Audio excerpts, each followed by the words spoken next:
What's up, ecosystem? Welcome back to ATI Auto Business. My name is Jay. You know, my goal every Tuesday night is to bring you another trade show level business presentation to you wherever you are, because your automotive business deserves the latest in transportation and logistics news. And if you're busy, and I know you are, in a minute I'm going to give the welcome show lineup. If you're watching on demand, you'll know what to expect.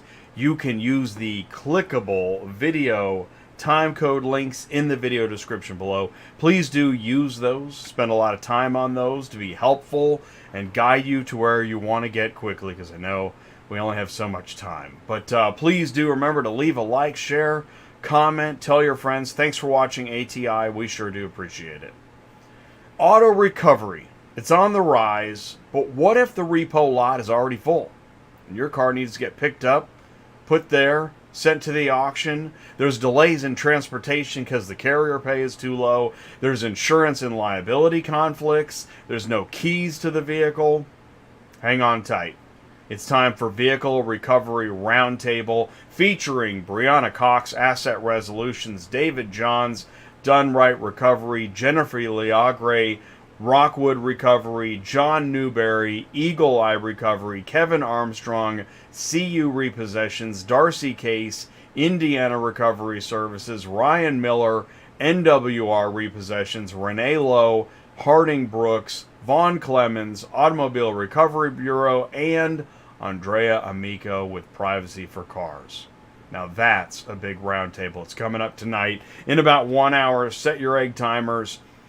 Plus, Thompson is here with breaking news with our special guest, Levene. So please do join the live chat, ask your questions, share your thoughts, grow your business, break out of your vertical.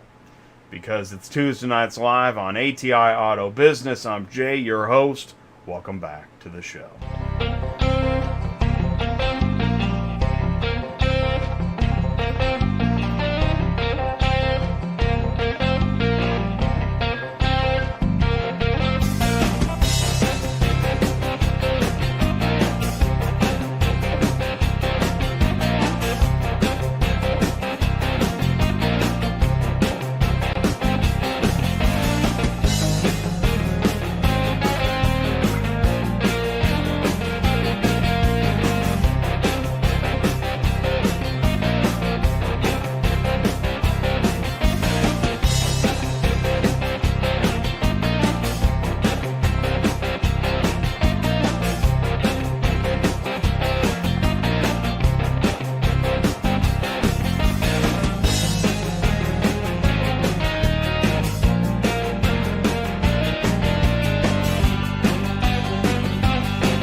What's up, everybody? Thank you so much for taking the time to join us again on a Tuesday night. We know there are all kinds of places that you can be, need to be, but you're here with us. Thanks for doing that.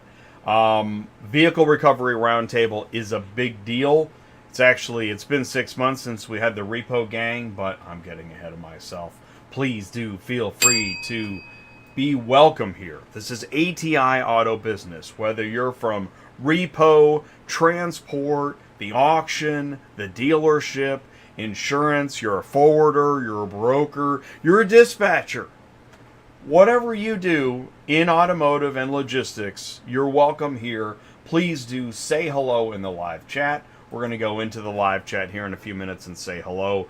Please do say hello and feel welcome and feel like this is a neutral zone and a safe place. No specific category is favored. And we appreciate everybody for tuning in, saying hello. We got industry news at the quarter hour. First half of the news, kind of recap what we've been up to. Second half, the hard news, the industry pulse. So stick around for that. We're going to bring in Ty, and Ty is bringing in Rich. Rich has something to tell us. So that is coming up at the 50-minute mark. Definitely want to stick around for breaking news with Levene. And then we're going to go into the roundtable. I don't know how long we're going to be here tonight. I've watched webinars with different associations, and once you start dragging out all the topics, it can go on for a while. And since we're passionate about logistics, transportation, and pointing out things that are a nuisance, then this could be a really long show. So we're glad you're here. Please do say hello. Mic check 1, 2, 3. We're okay? All right, we're okay. All right, cool. So don't forget, you know what you can do. Please do leave a like. If you can find a like, check the couch cushions, under the car, in the garage, even dig in the fountain in the garden. There might be a like stuck in there. So please do that if you get a chance. Click copy, click share. The YouTube link is for everyone. And so if you don't know what we're talking about or what we're doing, you can call or text Ty 417-483-2764, and he wants to help. He wants to talk to you. And if you're a carrier, if you're an auction, if you're a dealer, if you're a dispatcher, there's a dispatcher training series. And if you need to move a car, oh my gosh, I talked to a car shipper yesterday. I'm going to talk more about this Thursday, but a car shipper was stuck. And so I talked to a car shipper, and we actually called the broker together. Find out more about that Thursday. We'll be talking about that. But do me a favor, stick around, because right after this, we're going to go into the live chat. We'll be right back. AuctionVCommerce is the universal support solution to help brick-and-mortar auctions respond to the needs of digital buyers and sellers with greater efficiency, accountability, and more access.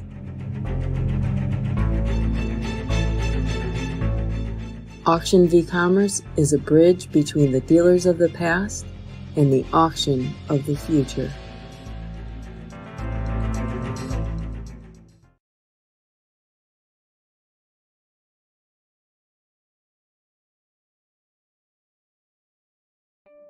Are you completely stressed out from all the calls and the contracts and the verifications of loads where nobody ever answers the phone? Call Murphy Auto Dispatch Services today. Murphy Auto Dispatch Services has over 15 years in the transport industry. We are your office while you are on the road. We book, we verify, and we bill out your loads for you. We have an excellent accounting staff and an even better dispatch team. Give us a call today at 417-273-0021, or if you want to email me, it's murphyautotransport31@yahoo.com. Give us a call today.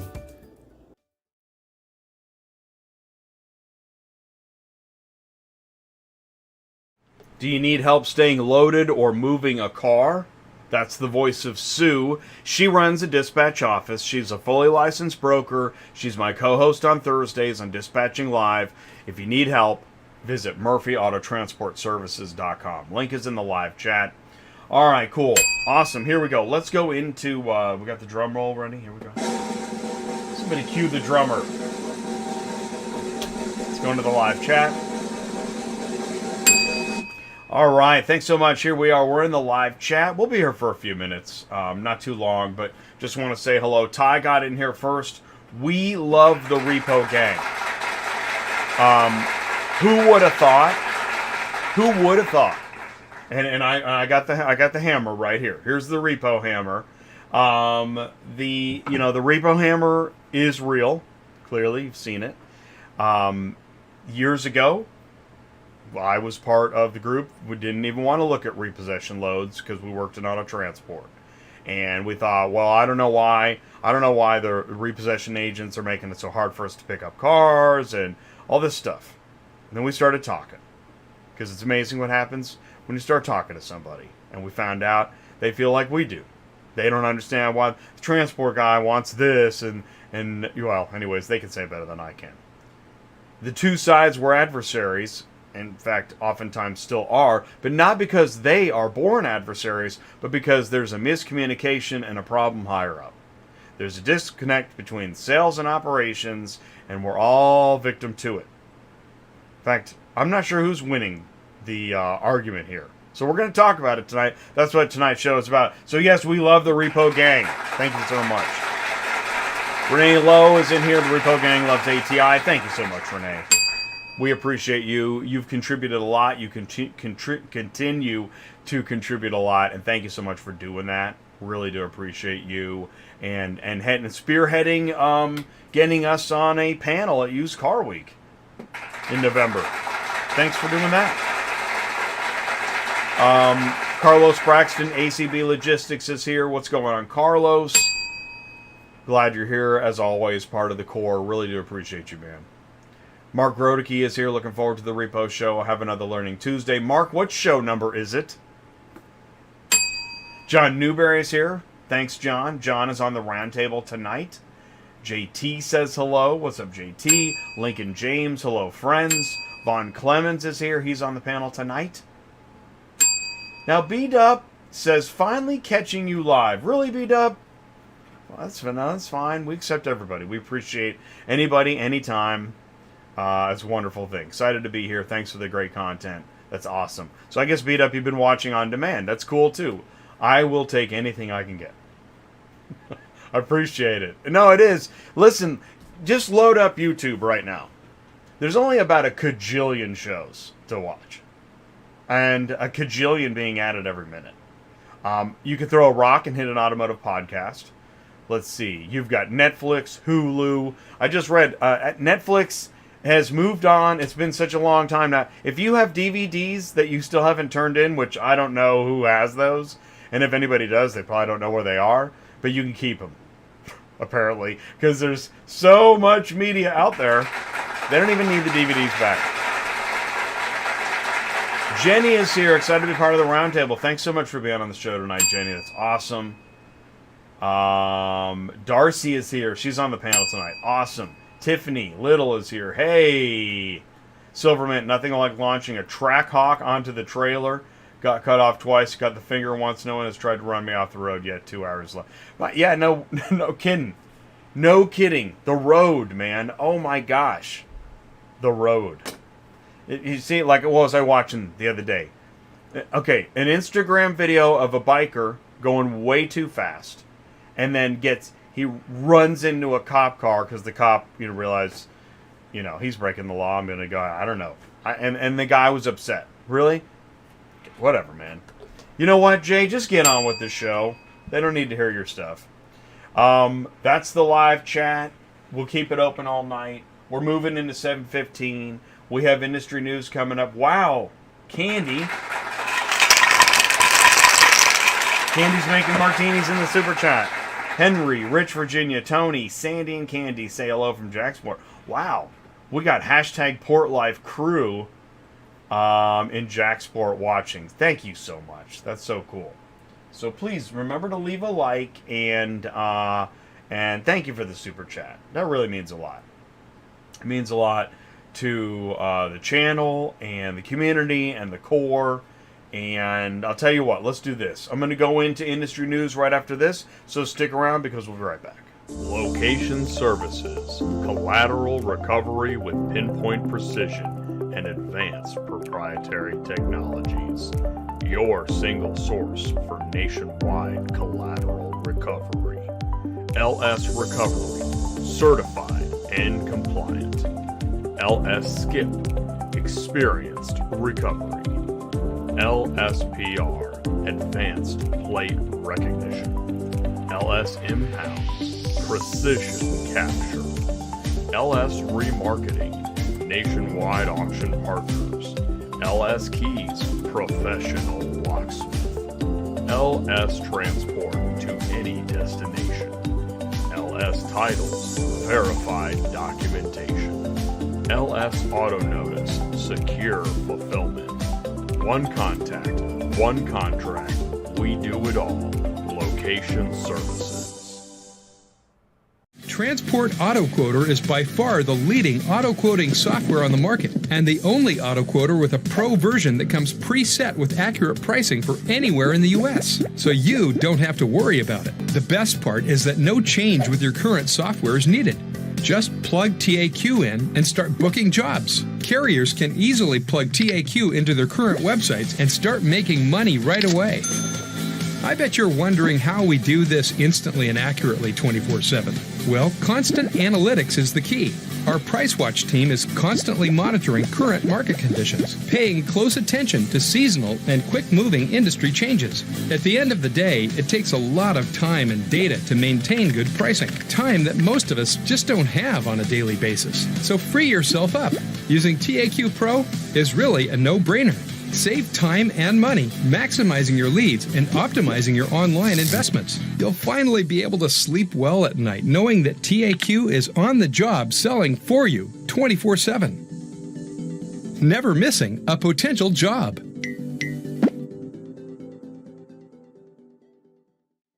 Are you searching for that midnight auto shipping quote and new lead software you can trust? Provide instant, accurate quotes online with Transport Auto Quoter. Stop guessing. Quote the price right the first time. Visit transportautoquoter.com. Link is in the live chat. Oh, look at that. Shucks. Thank you so much. Look at all the martinis getting made around here. Bartender's never going to get a break. We got ATI to the moon with Cars on the Move and Ty. We've got Pro ABD TAQ Mark Rodicke. With a super chat, making martinis. You know, drinks all around, everybody. Come on. It's Vehicle Recovery Roundtable. That's crazy. No, it really is. It's Vehicle Recovery Roundtable. It's Tuesday night, 3:09 in a row on ATI. And this was a big show to put together. Not only that, but we're always busy. I mean, it's nonstop. Ty was in Chicago last week. And we went live with Grow, actually. It was last Wednesday. Here's the hallway at IARA, and here are the ladies. If you haven't seen this show, I'm telling you, if you really want to see what we're doing here, I'm going to put the link. I put Grow, and I put the link in the live chat. Click on that link, Grow, and that is this video. If you want to see what's really happening here, by the way, this video doesn't exist anywhere else on the internet except ATI. No kidding. Because we know that using the power of live video to talk to real, actual human beings as they are celebrating and doing business, that's what we do here. So awesome. I love this show. That's why I wanted to promote it. And it Grow is global remarketing opportunities for women. Good job, ladies. We got 3 founders, 11 councilwomen. That's 14 women. It's going to continue to grow. Go to there you go. Grow2022.com. Also, here's a shot of Ty was with Nikki and Corinne at the IARA. Shout out IARA. Thank you so much for seeing the value in ATI. We really, really appreciate that. And in fact, here's an after-hours shot of Ty and Jane. Isn't that great? Man, that's so awesome. Good job on that, Ty. You were killing it at IAR. It was awesome. So we want to talk about how, okay, so the Repo Bunch was April of this year. It seems like a long time ago. We're talking 4 to 5 months ago. We did the Repo Bunch show. And it continued. The movement continued to grow. We went to Repo Summit. Now, gosh, why does that seem like last year? But it was earlier this year. And then we had Repo Lot appointments on Dispatching Live. Repo this, Repo that. Ty was live at Asset Resolutions with Corey and Bryanna. And so, you know, we talk about the ecosystem. Well, boy, oh boy, have we identified a real opportunity in the ecosystem here, because we're talking transportation to and from and repossession on behalf of, auctions, remarketers, shippers, services, and you know the dealers are involved in the equation, as well as the lenders and the banks. That's why we say front of the store, back of the store. Don't hang around on one side of the store. You're going to miss part of the picture. And I am really, really big on following the disconnect between sales and operations, because just because you sold something doesn't mean operations can do what you sold. Be careful what you sell, because operations has to fulfill that job. And on Thursdays, I'm sharing this slide now because you're going to see it again here tonight. The dispatching live effect. Now you might feel a little strange. It's because we engage in hard truth here on ATI. I know that's odd. But when the guy doesn't know where his car is, in fact, I'm not even sure if everybody even wants to talk about, dude, where's my car? We're going to talk about it here. But I'll tell you what, how about this? Did you know that carriers are hunting down cars and hunting down people and hunting down payment? Sounds like Repo, doesn't it? Jeez. And we have been your auto transport community media since 2017. I don't know why I need to point this out. It's just come to my attention that I probably should. We are the ecosystem's neutral zone. It's part of that woozy effect. We are not owned by any one company. Therefore, you may hear good and or bad news, all the way around. I'm sorry. For example, I just last week on Dispatching Live shared this story that this lady, she met with a transporter, gave him her RAV4, and then got a text later on that the driver would come by to pick it up. What? What do you mean come by to pick it up? I've already met a guy in a parking lot. Well, you know what? Lucky for a shipping company, their name isn't in the video as far as I know. Given 3 million views, you need us on that wall. Come on, man. We're trying to help prevent a situation. I'm serious about this. And I know it's a little bit edgy, but join us on Thursdays. And I just shared a show with, somebody had the wrong idea about, well, you guys have advertisers. And yeah, we have advertisers, but we still have truth. You can actually do both. Oh my gosh. That's why I say, listen, forget the politics. The politics are still watching ATI. So just get on board, share the message. And by the way, it's not all just content. We also do consulting. ATI is content and consulting. That's why it's ATI Auto Business. We're really going to help let's look at some tough problems, identify mistakes, and make a difference. For example, I did this today. Here's one for you. Anybody know what this is? And then you read you're going to book a load. A guy's going to book a load, and he goes and reads the comments. Here's the pre-dispatch notes. Call to verify. If in-app call ready.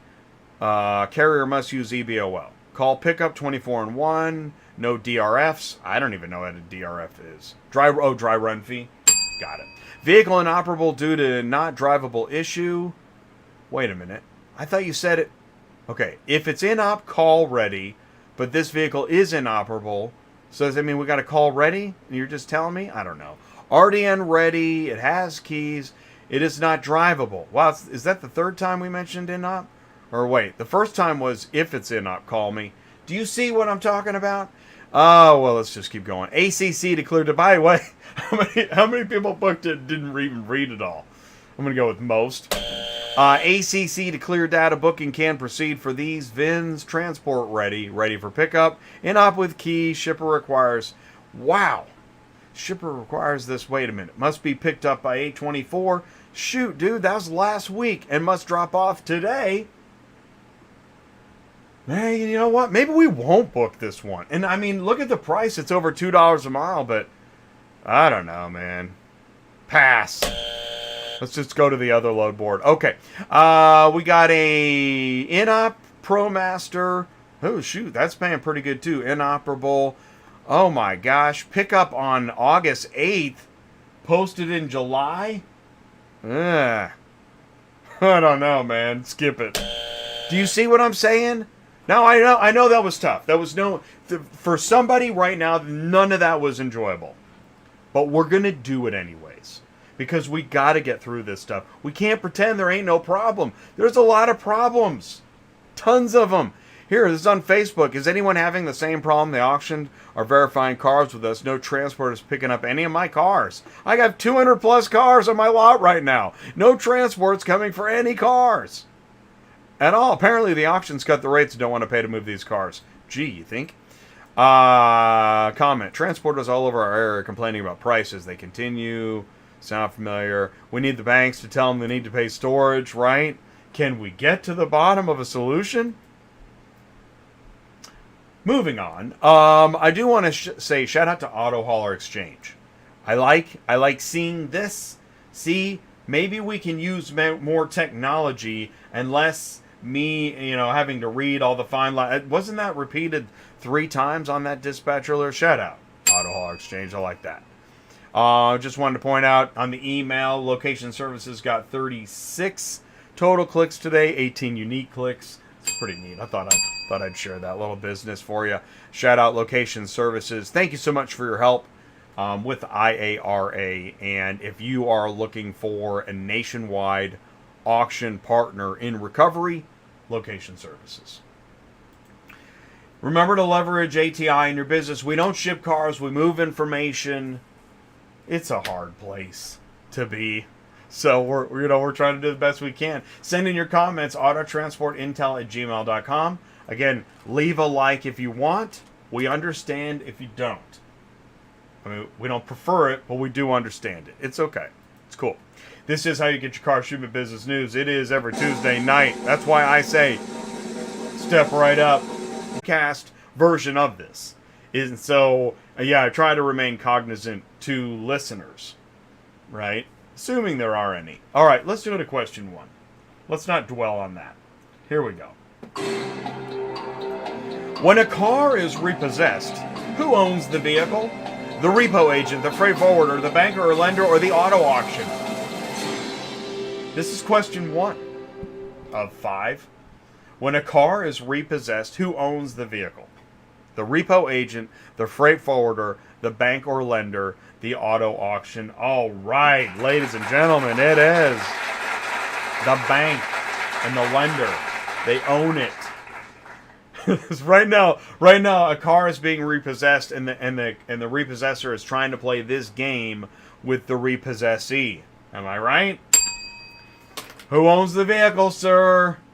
It's the bank. I'm just the messenger. Here we go. Question 2. What is the current carrier rate to ship a car running? Ship a running 1987 Ford Thunderbird on an open carrier from Cincinnati, Ohio to Talladega, Alabama. Candy, that is Cincinnati to Talladega, Alabama. 310, 560, 790, or 1,000. This is a running 87 Ford Thunderbird on an open carrier. Man, I had a car a lot like that one. Open carrier, Cincinnati, Talladega. Man, okay, so 560? Really? See, there's a lot of 790s. I could believe either one. In today's market, see, this is the problem. Okay, you want it? Here you go. Lender, here's a problem for you. If your repo pays anywhere near this, they're picking this one up. I'm just saying. All right, here we go. Let's find out what it is. Oh, it's 560. Again, these are the going rates that will get the car moved. And I know there was that was a tough one. That was a toss-up. Over half of the responses were 790, but enough knew better. Always be pessimistic. ABC. Always be pessimistic when quoting a rate. Question 3. Who wants to get a truck and get in this thing? Here we go. After the repo lot, where does a repossessed car need to go? The dealership, the auto auction, the banker lender, the freight forwarder.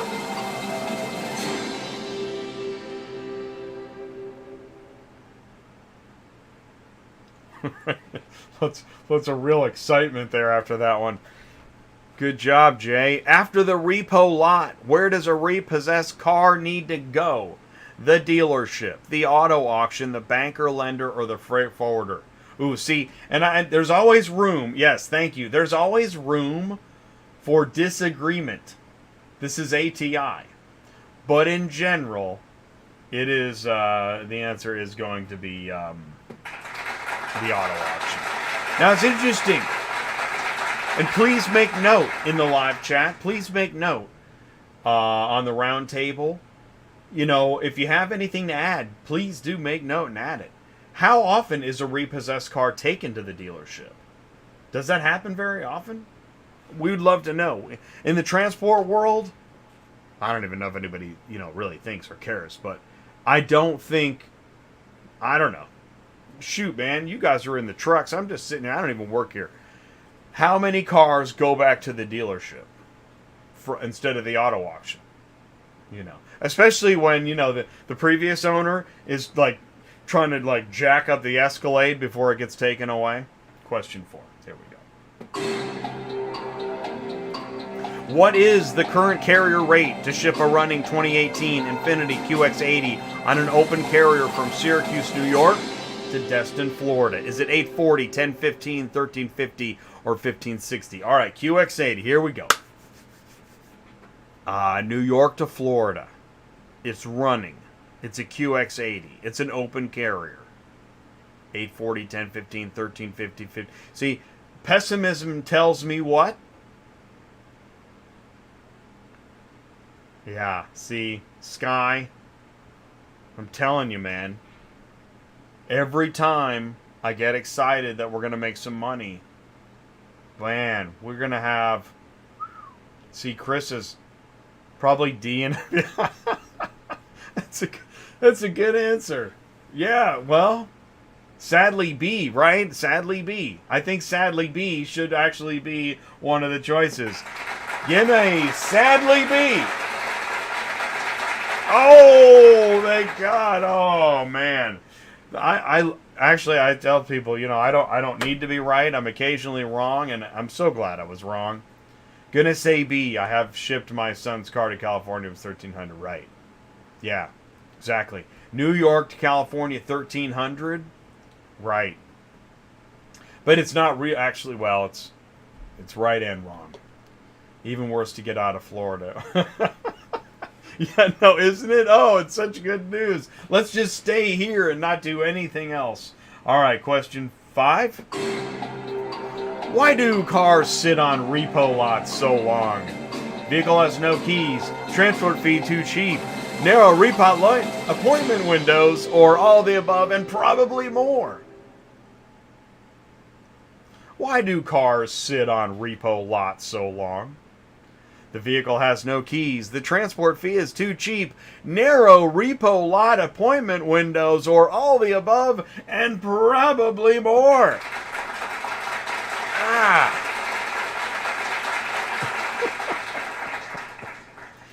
Oh man, shoot, that was fun. Everybody get your ELD punch ready. Okay, let's do this. What are we doing? Oh, right after this, we're going to go into Industry News Part 2, Industry Pulse. Got some great stuff happening as we lead into the roundtable, so stick around because we'll be right back. Hey, it's August. You know what that means. It's time for our August Lucky Load winner. Hey, and remember, if you want to be a Lucky Load winner, you must be a verified carrier, you must use SuperPay, and you must book a load on Super Load Board. Hey guys, this is Ben from the SuperPay team. Today is a very exciting day. We're gonna call our next Lucky Load winner. Just a reminder, to win in the Lucky Load, you have to be a verified carrier, have to have SuperPay set up, and book a load from our Super Load Board. So let's do this. Today, to help me, I've got Brittany. Hi everybody! Today we will be giving a call to, let's see here, drum roll, MWD. Hello? Hi, is this Igor? Who? Igor! I don't know what the Igor is. Are you serious? This is Brittany with Super Dispatch. You got the wrong number. What the the hell you all do? I mean, So I called the wrong number. We're gonna give it another shot here with Igor. Hi, is this Igor? Yeah, this is Igor. How can I help you? Hi, Igor. This is Brittany English with Super Dispatch. So, have you heard about our Lucky Load? Yeah. Well, guess what? You, Igor, are the winner. MWD Co. is the winner this month.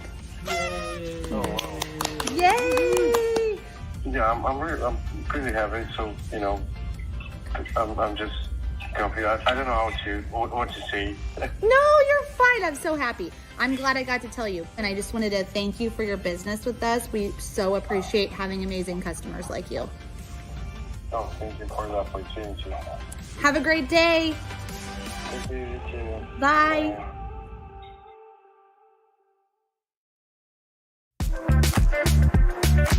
The next evolution of moving cars faster, smarter, and easier is here.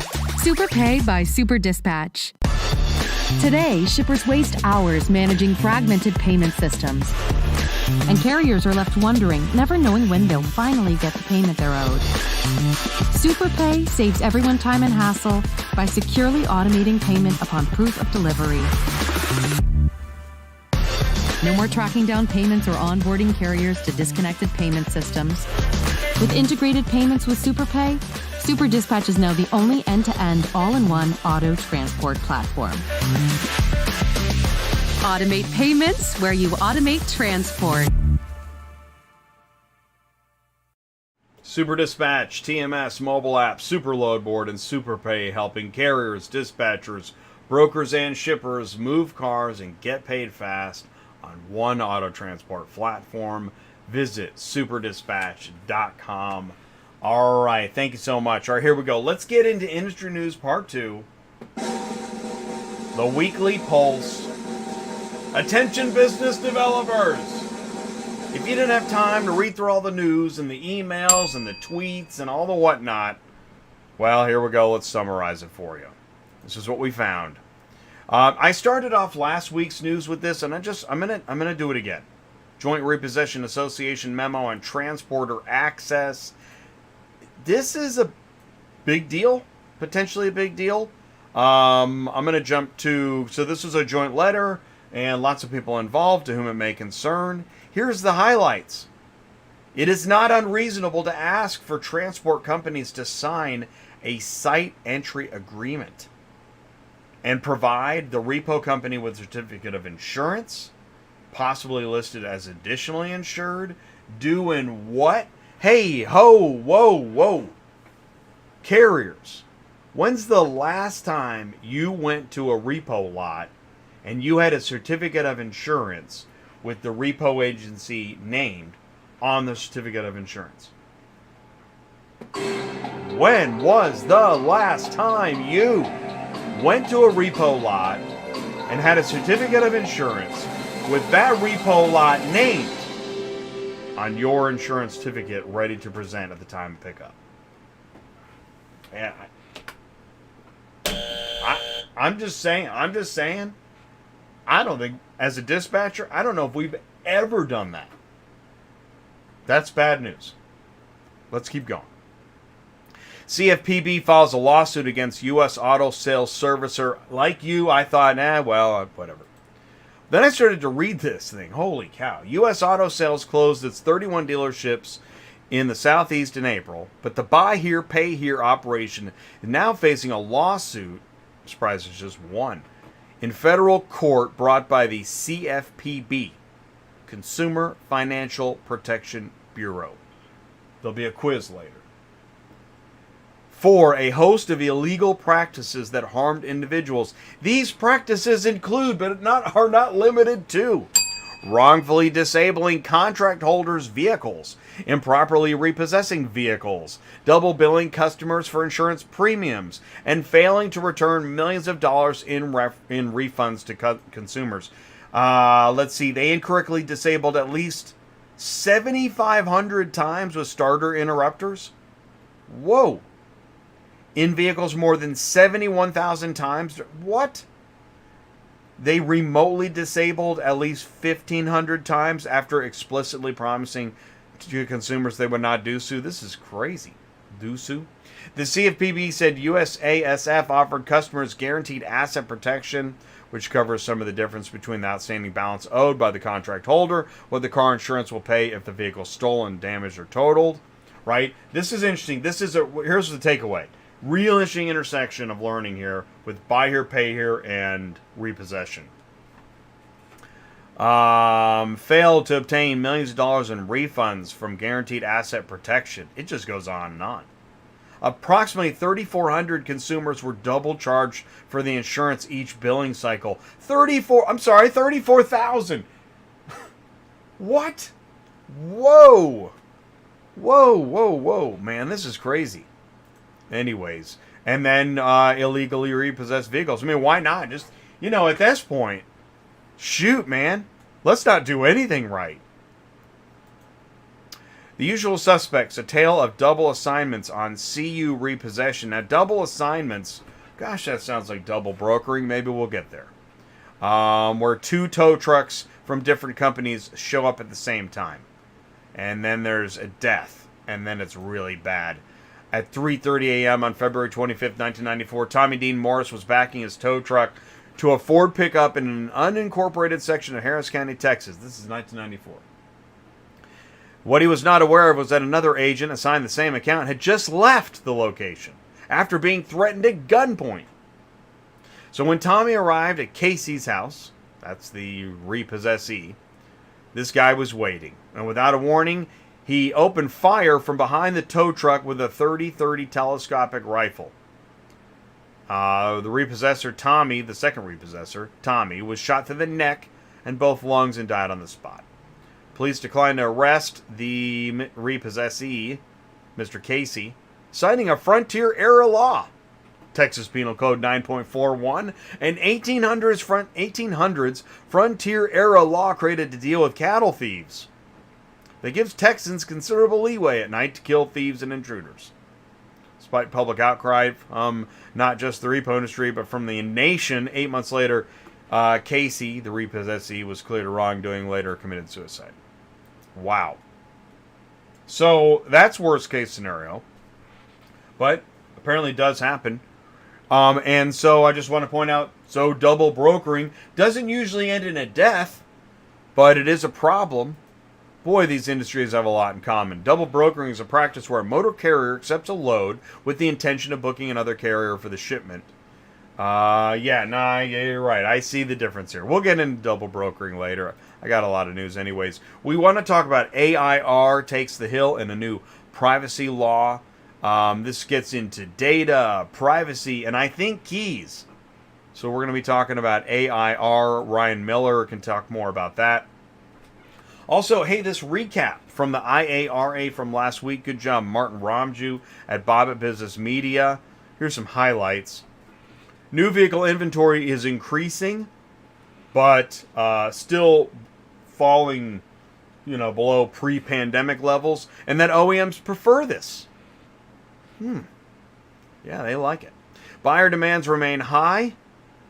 Despite higher interest rates, consumers are still buying vehicles. Used inventory stable. 2 million units are available on dealer lots with no shortages. You're seeing more cars on dealer lots, right? I've looked. I think you're looking. We're seeing more cars on dealer lots.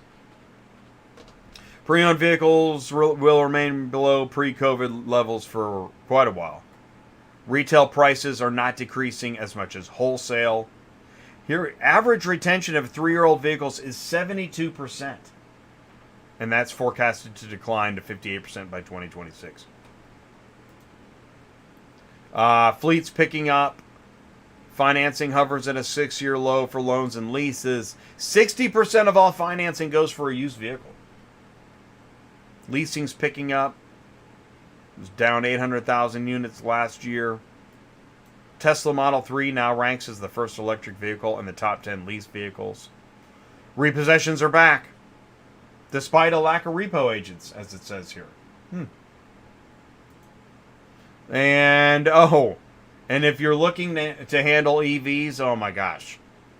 You better sign up for a lot of webinars and get a lot of hazmat suits. There's a lot to know.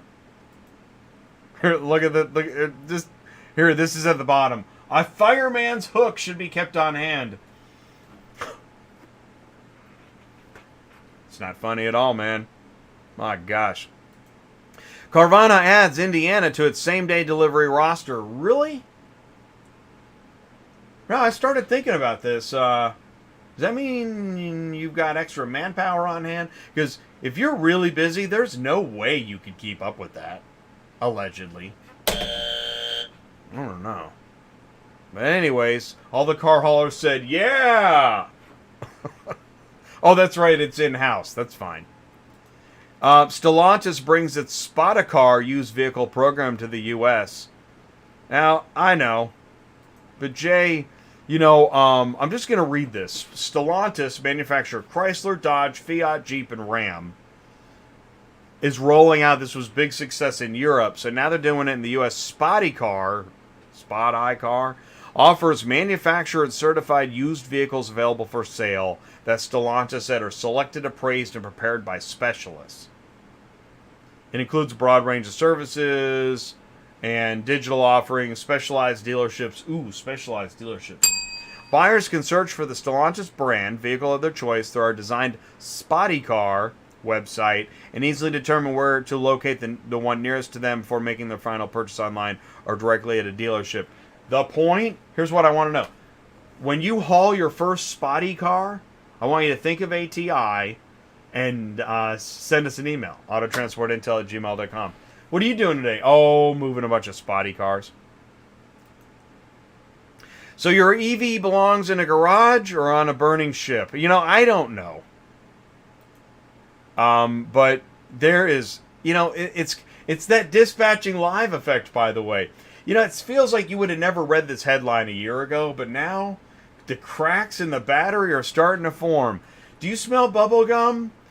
That might be an EV battery going bad. You know, if you see this, you're dealing with an ATI podcast. Step away slowly. You might get queasy. It's ATI Auto Business. Leave a like if you dare. And if you are just not sure and you want to know more, you want to bounce an idea off of Ty, call him 417-483-2764. And hey, have you seen that? Look at this. This is Ty next to a car low to the ground talking to Reco. You know why? Because Reco works on tires. He works in the Recon department. He works at Luxury and Imports in Leavenworth, where we did a show. There's Ty and Brock. They're looking at the Rapid Recon app on Brock's mobile device because you can manage the dealership workflow process using Rapid Recon throughout the dealership. And if you want to know more about it, you check out our show, Cars on the Move, from this past Friday. I'm going to share the link to it right now. I'm going to grab it. Now, if you haven't seen it, really, this is an amazing show. And use the time codes. Skip around. See how fast you can watch the whole show. Let's see. We'll put Rapid Recon show. You know, let me know. Say, Jay, I saw the whole show in 15 seconds flat using your time codes. Sure. Make a video. Make a TikTok. Luxury and Imports with Rapid Recon from last Friday. Also, shout out, we had Stan on Dispatching Live last Thursday. And actually, that was a great show, too. So, I'm going to give you the link to that. Because this way, you know, shoot, man, you don't even have to watch the rest of the week. I got a whole week's recap right here. Stan show from Super Dispatch. Just put the link in the live chat right there. We'll just call it Stan show. Because Stan was on the show. And we have friends in high places. Real-time tracking compliance for auto hauling. Is it a big deal? I mean, the shippers are like, dude, what are you talking about? Dealers know it's possible. Fleet managers know it's possible. Auctions know it's possible. Heck, everybody knows this is possible. And yet, so I'm talking about this article on Dispatching Live. Somebody puts in the comments, I don't want to be tracked. And I get it. I get it. Problem is, everybody wants you to be tracked. I don't know. I don't know what's going to happen, man. But stay tuned, ATI. We'll report on the news. We'll find out. And when you hear the bell, you know it's ATI. So thank you so much for watching the Car Shipment Business channel. My name is Jay. I'm your host. I'm going to be here for a little while. So a little bit longer. So, we're right on time. Man, 7:49, bang. So let's do this. Stick around because right after this, we're going to be live with Ty. We're going to bring in Levene, special guest. And then we're going to move into the roundtable. So get ready. We'll be right back.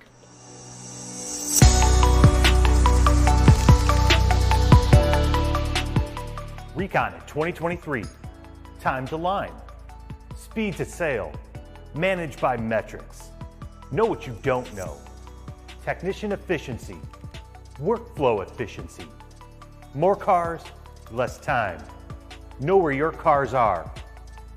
Connect to what you expect. Rapid Recon can help.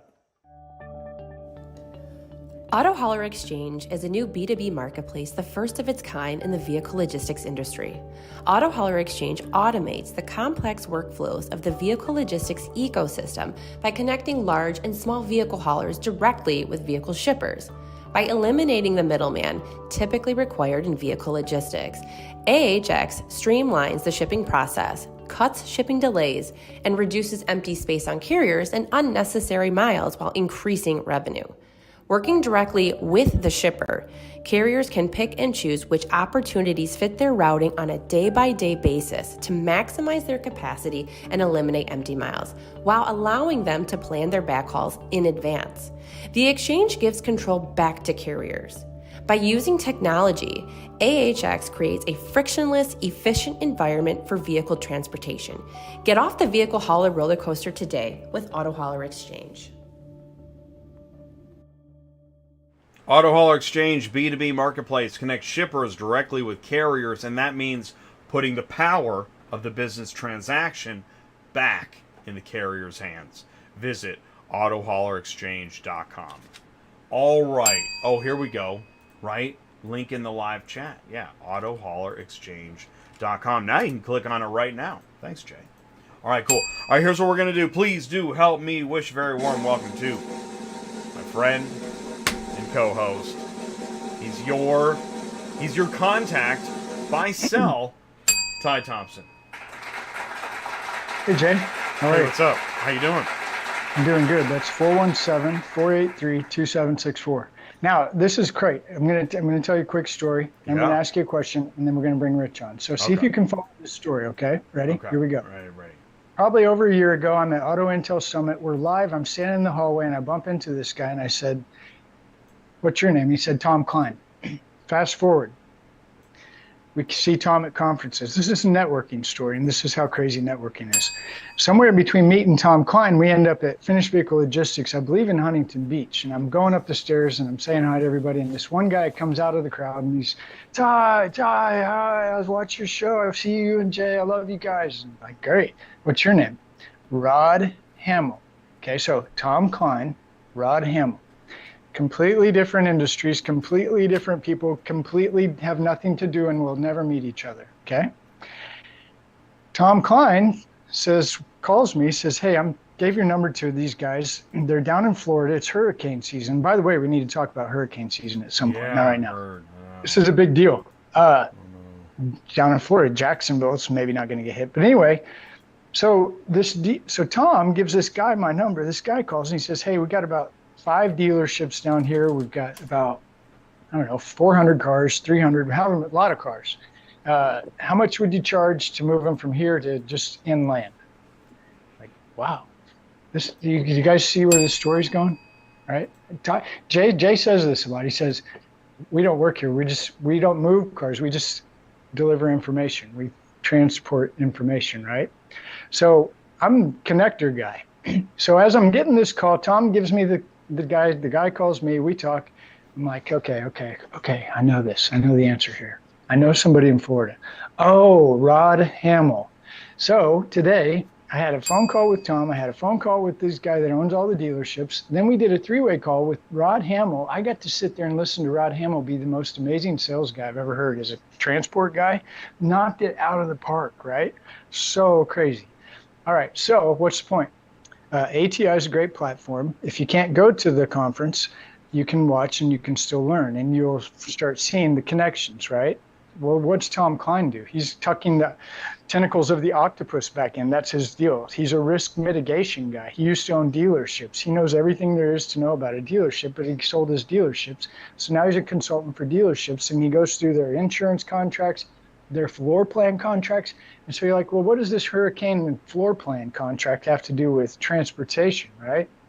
Did you know that they would rather pay the transport guy to move the cars off the lot than deal with the cars getting smashed by a hurricane? True story. Okay, so it's relationships. I love relationships. That's what we're here for. That's what ATI is all about. We're about relationships, and we're about connecting people, and we're about education, right? So next, that's the end of that story. Good job. Did you follow it? That was, I did, and it was a good. No, you did a good. It was a super connector story. That's what you do. Yeah, that was good. Really good job. Yeah, it was great. Really nice. And Rod, he's so excited, and Tom's happy about it, and the new guy. So also the new guy, it's like, hey, if we like you and we can do business, and you pick up your phone when I call you, pick up your phone when I call you. Guess what Rod does? Rod picks up his phone when he calls. You answer your phone? Well, I answer mine all the time, but transport guys with trucks and stuff, apparently they don't answer theirs. So try calling the repo lot. Yeah. So anyway, just a full day of absolute connecting and learning, and it was just an absolute blast. I enjoyed every minute of it. So Bryanna just took umbrance with what I just said. Oh, really? Yeah, I mean, allegedly, somebody did. Allegedly. Okay. Well, so next I've got a question. Friday, Cars on the Move. What's that show? Do you know offhand? Well, you mean this Friday, right? Yeah. Not sure. Not yet. When's the Pamela Bishop coming on? Do you remember? She was going to come on tonight. She doesn't feel well. Kevin just texted me. He said people in his office are sick. So we don't have Run Buggy on the show tonight. We have Privacy for Cars, but not Run Buggy. I thought Run Buggy Pamela's coming on a Friday show. She was going to come on tonight. She already came on. Okay, so no Friday. All right. Well, never mind then. That's what I was looking for, because I got more breaking news today. Oh, okay, good. And I can't talk about it, and I was hoping that we were having a Friday show with Pamela, because then I could talk about it. But I can't talk about it right now. So ATI is actually becoming Breaking News Live channel. Did you know that? So that leads us to, drumroll please, our good friend, our auction guy, the auction guy, Ty the transport guy, Rich the auction guy. Get it? All right, here he is. Rich, are you ready? We didn't give you a whole lot of notice, but he should know. All right, here he goes. He's got a rack focus. You know when you spin the focus dial, that's called rack focusing. There we go. Checking the audio. He's got the dolly track. Props, you're in the shot. Get out of the shot. Camera and grip. Move it to the closet. Get out of there. He's on the road. Oh, he's on the road? Yeah, he got it. He'll get it. He's got it. Mic check 1, 2, 3. So go ahead and do me a favor, Rich. Remove that. He's watching the YouTube stream because I didn't give him any notice. He's actually on. We can see you, Rich, but we can hear your live YouTube stream. Thanks for jumping in the live chat. We've got John, Jenny, Candy, Ryan, David Johns. So do me a favor, Rich. Just close down that YouTube video. And then, because we're still hearing the audio in your background. Which is okay. All right, cool. Here we go. Take 2. You know what? I haven't done this in a while. ATI Auto Business. Tuesday nights live. Take 2. Here we go. Please do help me wish a very warm welcome to Rich Levene. Rich, can you see us and hear us okay? Oh, we got the audio again. I got to power off my phone. Let me shut off my phone. I killed the app. Well, it happens. You know, we're live. This is the dramatic. This is called the. Go ahead. This is called the dramatic effect. I mean, we're building up the anticipation for the breaking news. It is dramatic. Very dramatic. It's extremely. It's like dramatic. A build-up. Yeah. Okay, it is a second build-up. I don't have a take 3 clapper, but nobody really does. You take hey, what's 2 up, again. Dennis? Saying hello. Yeah, Bryanna. Okay, so Bryanna, I think we are there now. So, hey, Rich, we know you don't have a lot of time. What is going on? Oh, no, we're here again. Is it still there? Well, it is again. No, it's gone. Now it's gone. I powered my phone off. Okay, we're good. Okay, yeah, turn the phone off. We're good. That's Wow, weird. We're good. All right, take it away, Ty. Okay, so this is another story that I really appreciate. We're at another Auto Intel Summit, and I'm walking down the hall, and I run into this guy, Rich Levene. I don't know him. And we start talking, and we hit it off, and we become friends, and we talk later. We run into each other. And so probably over a year now, Rich and I actually talk maybe once a week about auction stuff. And there's been some build up to this big announcement, and I really think it's a big deal. I mean that, because one of the things that I appreciate the most about the ecosystem is the auction. And we talk about the auction a lot and the challenges that the physical auction has, and how important the repo guy is at the auction, how important the transport guy is, and the recon guy. And then we can start talking about titles, dealers, CAT, all these things that Rich has taught me. So I thought this would be a great opportunity to bring Rich out and share some really, in my opinion, some of the best news I've heard all year. Rich Levene? Yes, sir. Where are you located right now? Right now, I am sitting at 1711 Carolina Street in downtown Houston, Texas. Ooh, Houston, Texas. Okay, so what's going on in Houston? Because I think you don't live in Houston, is that right? I do not live in Houston. I live in Austin, so about Austin. 3 hours west of here. So how much can you tell us? Because this is big news. I want you to tell us what the big news is. Well, it's pretty big, I guess. It's the cat's out of the bag to some extent, but I'm in Houston helping Houston Auto Auction. And I plan on being here for a little while to continue to help Houston Auto Auction. For a while? Pardon me? For a little while. So is that is it an intern position, or you're consulting, GM? What position are you doing there? Well, the universe spoke, and sometimes the best laid plans of mice and men go astray. So I've been doing a lot of consulting, been helping several auctions, one of them being Houston Auto Auction. And when the universe talks and you meet people, kind of like how you and I started talking, one thing leads to another, one conversation grows. And so, yeah, I'm here in Houston. I'm going to be here for the foreseeable future as the new general manager of Houston Auto Auction. Oh, did you know that, Jay? General manager of Houston Auto Auction? Wow, man. Congratulations. It's awesome. I think we should change the title to general helper, because that's my philosophy in life. I'm here to help other people. If I help enough other people get what they want, I'm going to get what I want in return. What you give away is what you keep. I like it.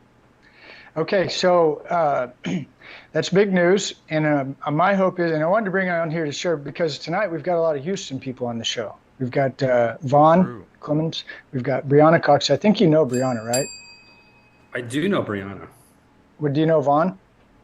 No, I do not. I need to meet Vaughn. Yeah, well, we'll have Vaughn swing by the auction and say hi to you. You'll be there all week, right? Yes, sir. 2,000 I'm sure he doesn't have anything else to do, so I'm sure Vaughn will be happy to so wait, no, tell me. All right, so tell me, how many places can we talk to the GM of an auction and folks that are bringing vehicles to the auction, and we're talking about it live on a YouTube channel? So I can think of 2 places you can do that. Right here. Oh, good. Here and on your show. Yeah. Or like I always tell Ty, I said, if we need to figure out what's going on at the auction, let's go meet at the gate, because everything happens at the check-in gate. That's what Ty says. Everything happens at the auction, at the gate. The guard check. And I was thinking about that today. We'll let you go here in just a second, Rich. But here's what I thought. I thought, okay, if you could somehow do a video, here's the front door of the auction. You're walking in, front door. Who goes in there? Dealers only, wholesale, right? That's the only people allowed in there. Okay, if you go to the gate, who comes in that gate in the back? Repos, transporters, lenders, some dealers. I mean, there's quite a bit of action going on in the back that not a lot of people know about. So I think it's really exciting that we're connected. We're friends, more than just LinkedIn buddies. We've spent time together. We spend time together on the phone, and I see a lot of opportunity to learn from a guy like Rich. Rich has written a book. You're Doing It Wrong. You can look that up. You can get a copy of it. He's really invested a lot of time in me personally, educating me on things I didn't know. One of my favorite conversations is titles. We'll definitely bring him back and talk more about the importance of titles. Rich coined the CAT, C-A-T-T. It's consistency, accuracy, transparency equals trust.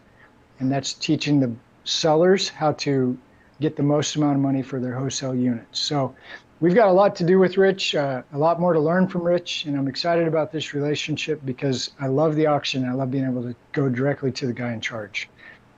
says server guy. That's rich. Servant heart. I like that.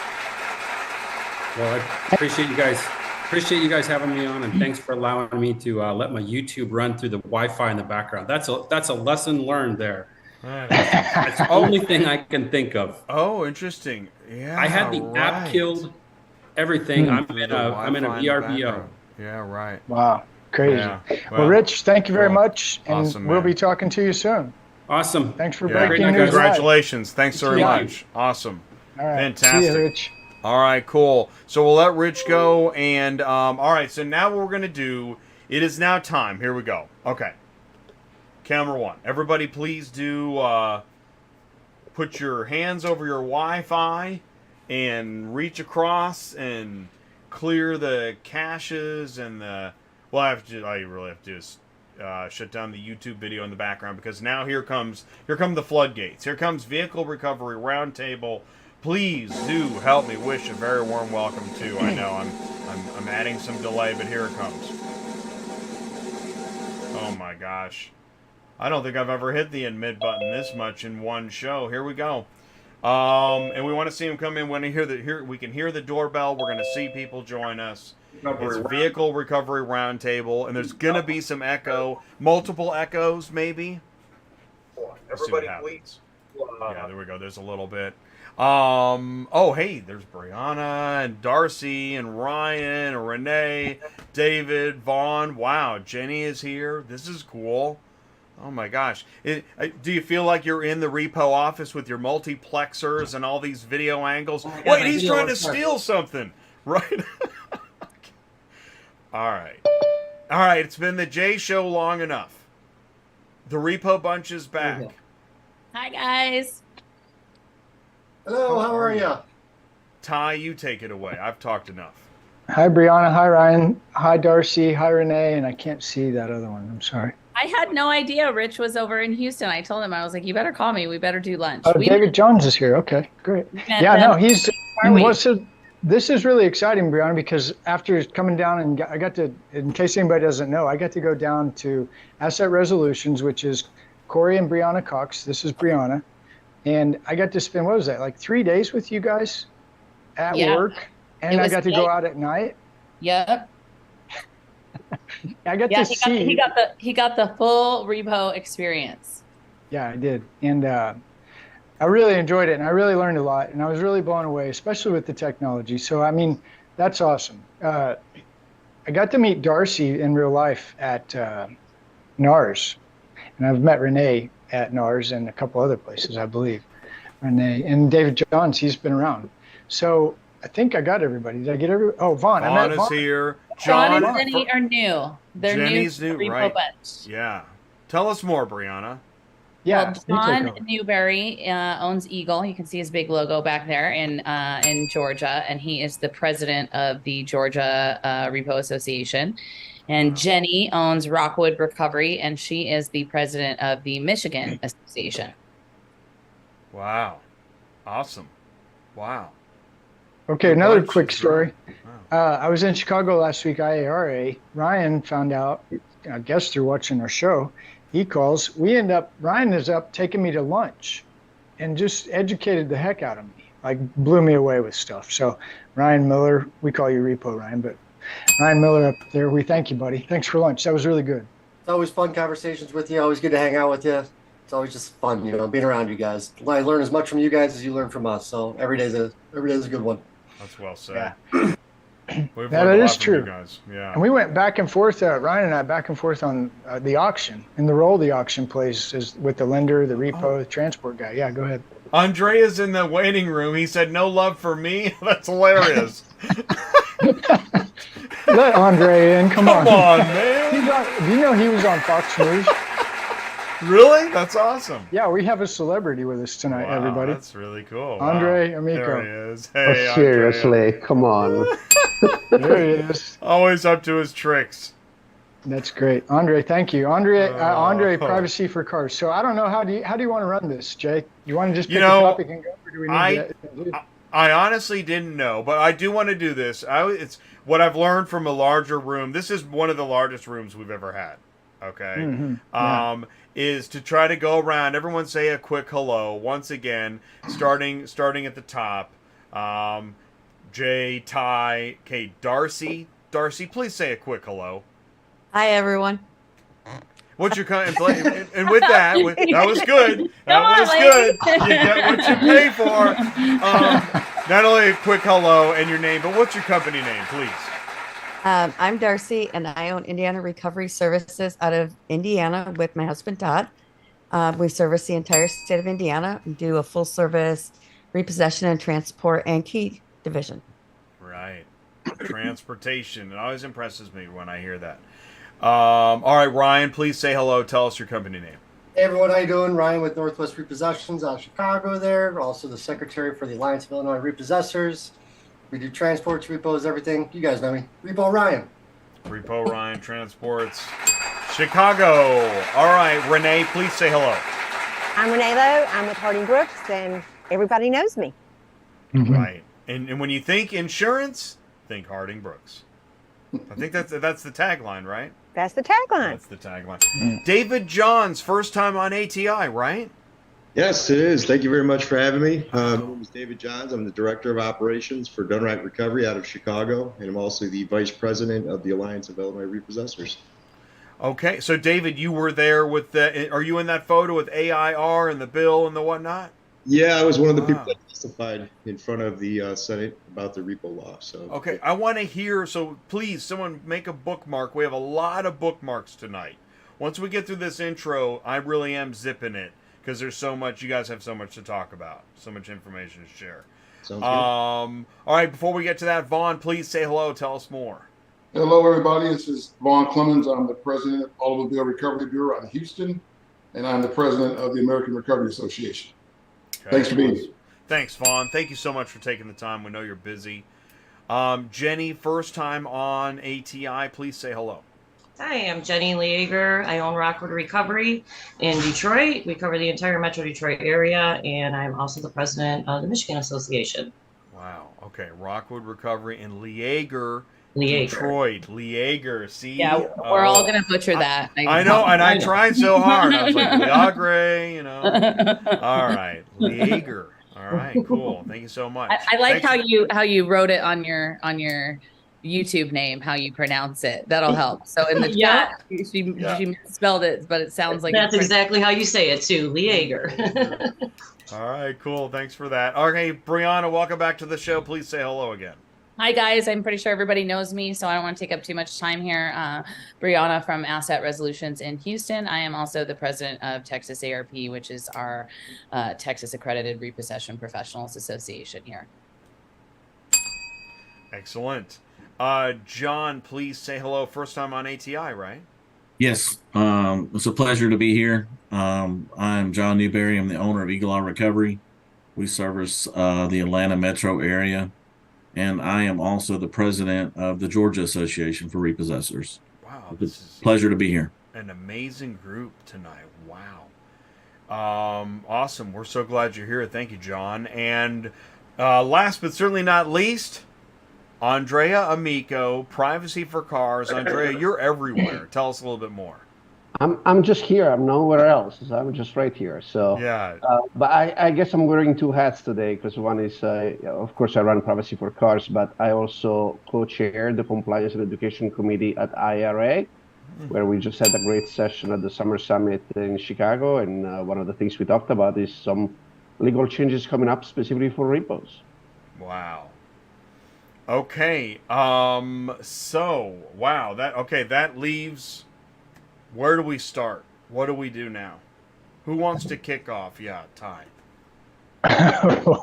Well, I don't know. Okay, I'll kick it off. So I was at the IARA. I saw Andrea. I saw Ryan. And Ryan told me about this legislation. So what we could do is let Ryan and Andre kind of educate us on this new bill.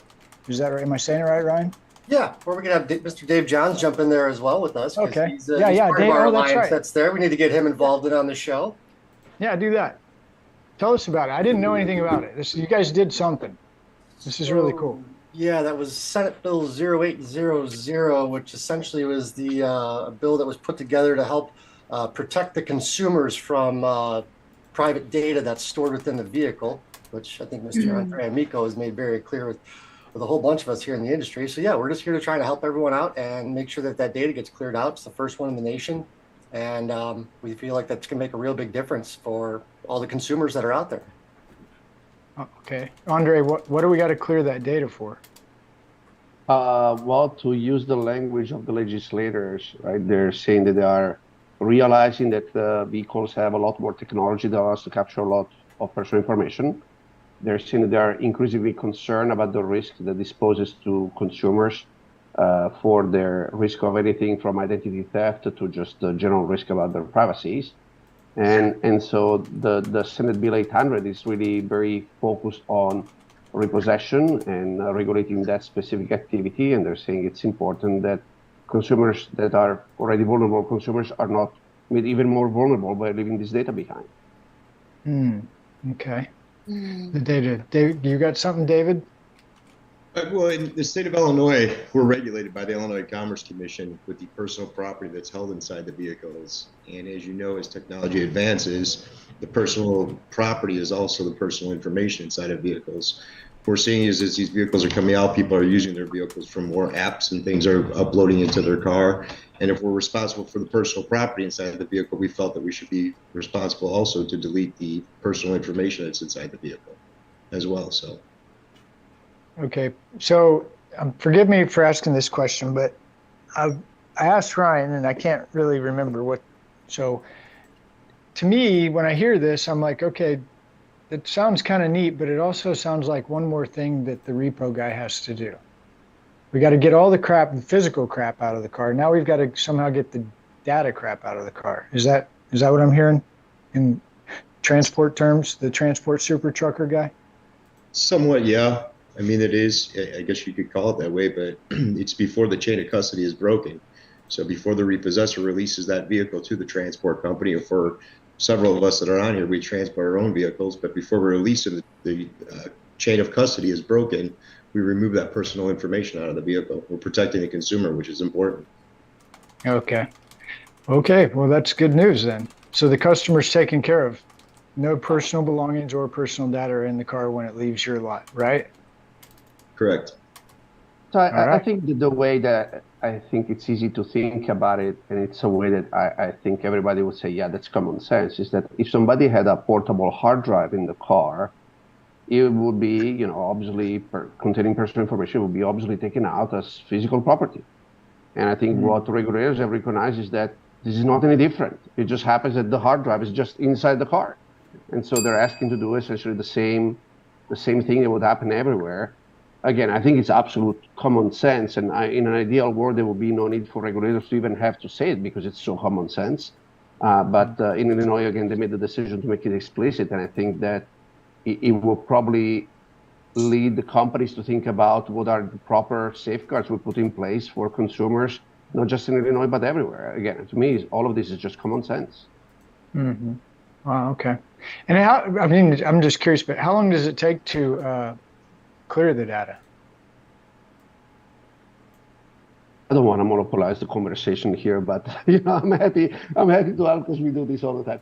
It varies. It's minutes, so it's not something that is excessively burdensome, and it's something that all the members of the association have committed to do, and I think they walked into it with eyes wide open, knowing what it takes, and they were. Again, when regulators asked them to step up, I think that they had no problem saying, yeah, sure, this is something we think we can do. When we first introduced the bill down in Springfield, the banking committee was surprised that there was no bill that was already written for this. They praised us for this. They said, we can't believe that there's nothing that's protecting the consumer right now. And I mean, that's why the bill went through in a 14-month period, and is because the banking committee and the privacy committees down there and stuff, they were so supportive of the bill, to protect the consumer. Well, to me, it's like it shows some sense of initiative, leadership. Yeah, from the agents, that's the repo gang.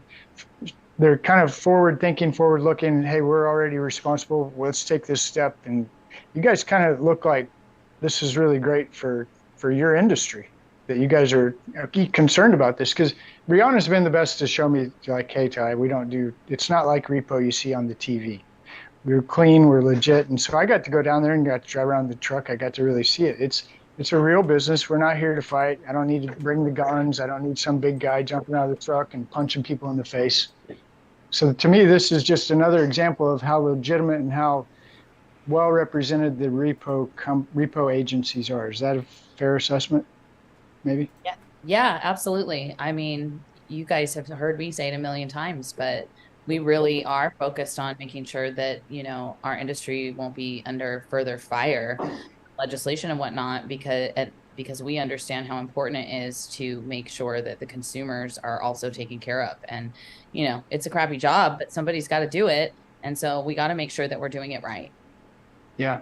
Well, that's great. Okay. So good job, everybody. Well, and just one quick thing too, I think quite a few of us are going to be educating further on that law at Used Car Week. I know you guys are going to be on a panel with me, and Dave Johns is going to be on a panel with some of the guys from Location Services. And so we're going to touch more on, you know, that law that they were able to pass in Illinois and why it's important. Michelle from Privacy for Cars is going to be on our panel, right? So we're going to touch more on why it's important to clean that metadata off of those vehicles and to protect the consumers, and, you know, why agents took those steps. I think too, it's also important to remember that everything is the agent's fault. Everything that goes wrong after repossession is the agent's fault. It doesn't matter if the car went to auction 6 months prior or after, whatever. It's going to have a dent in it. It's the agent's fault. This happened, it's the agent's fault. It always falls back on us.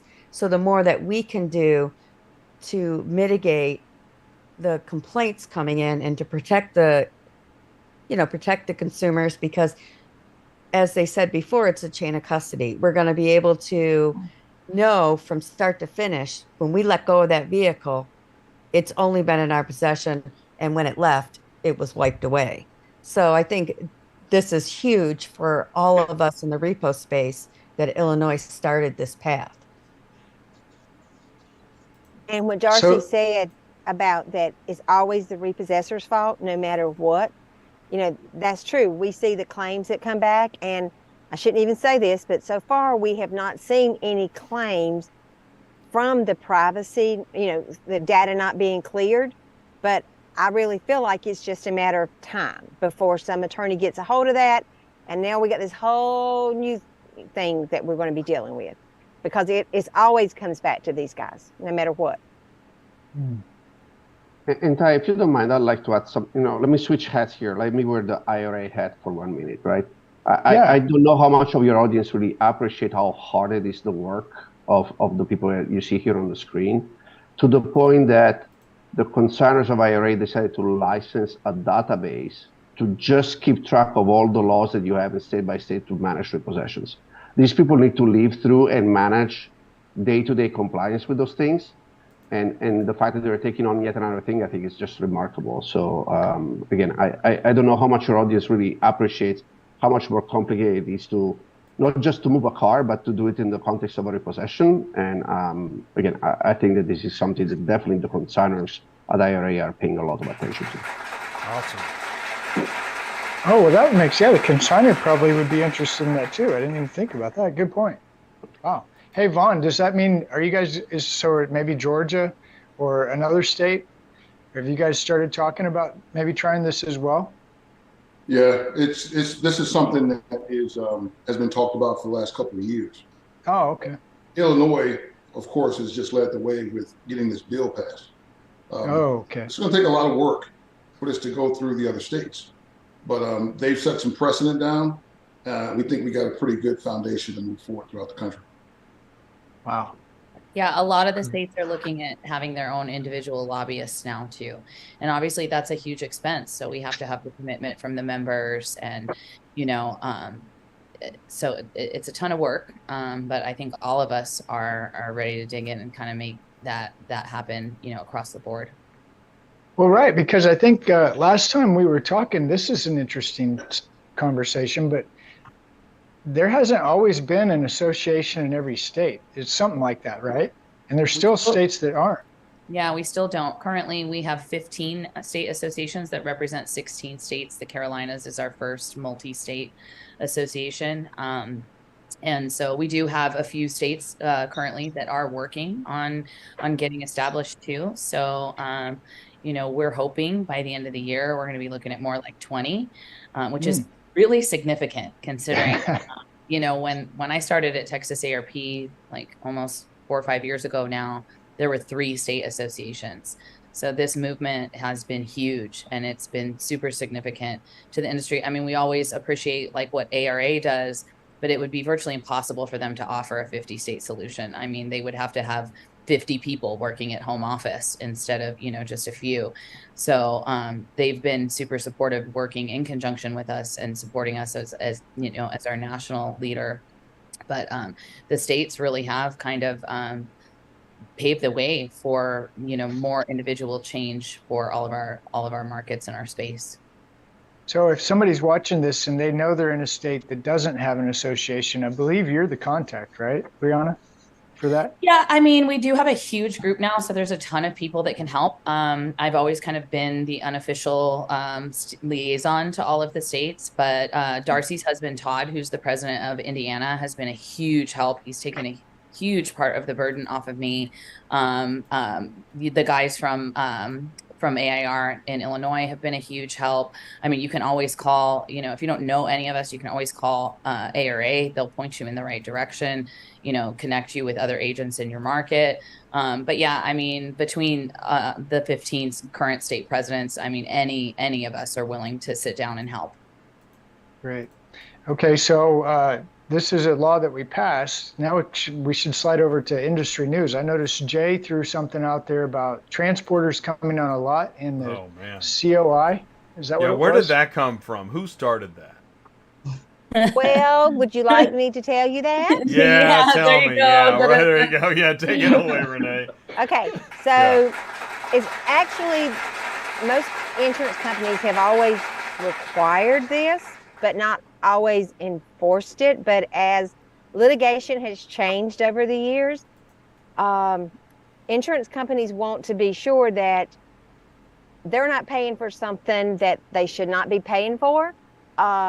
And so, and I typed in the group chat, in the event of a claim, it all goes back to the contract. The repossessors all have contracts with their clients, and they have to indemnify their clients. I don't think there's a contract out there with any of the major clients that doesn't require the repossessor to indemnify the client in the event of a claim. But for the repossessors, and I've got, you know, true story, we've got a claim right now, an auto transporter, which I think was not one of the probably most professional. I think Bryanna talks about the U-Haul trailer kind of guys. I've heard Darcy talk about the jack legs that come on, you know. But this guy, don't know if it was first time in auto haul or what, but he misjudged, managed to hit the gate, damaged the fence, and in trying to correct from that, he ends up hitting a vehicle. Okay? So the repossessor needs to know that that auto hauler is going to have the insurance coverage to fix his fence and to fix that car.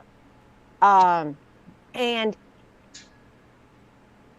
and again, it goes back to the contract. If there's no contract, then, you know, his insurance company, this all gets tangled up in question. The repossessor needs to be additional insured because they have rights. Additional insured. Right. Additional insured. They have rights to the policy. All repossessors have to list clients, the lenders and forwarders, as an additional insured on their policy so their coverage can extend. It just protects the repossessor from having to pick up claims, pay out of pocket, try to turn something in on their own policy that's not their fault. I never have understood why clients hold the repossessors to this very high standard when it comes to insurance and indemnification, but they never hold, and auctions don't either, the transporters to the same standard. It's two different standards, and if it was important, to that client, when that repossessor picked up that vehicle, that they were properly insured, that the client was listed as an additional insured. It should be important to that client that on the way to the auction, that once that chain of custody is changed, that car is getting the same care insurance-wise as it did before it left that lot. Did you hear me make that offhanded comment about the fact that when I was a dispatcher, we didn't do any of this stuff? Like, yes. Does that surprise you? No, because it's not been something. Again, the litigation has changed so much in the last 5 years.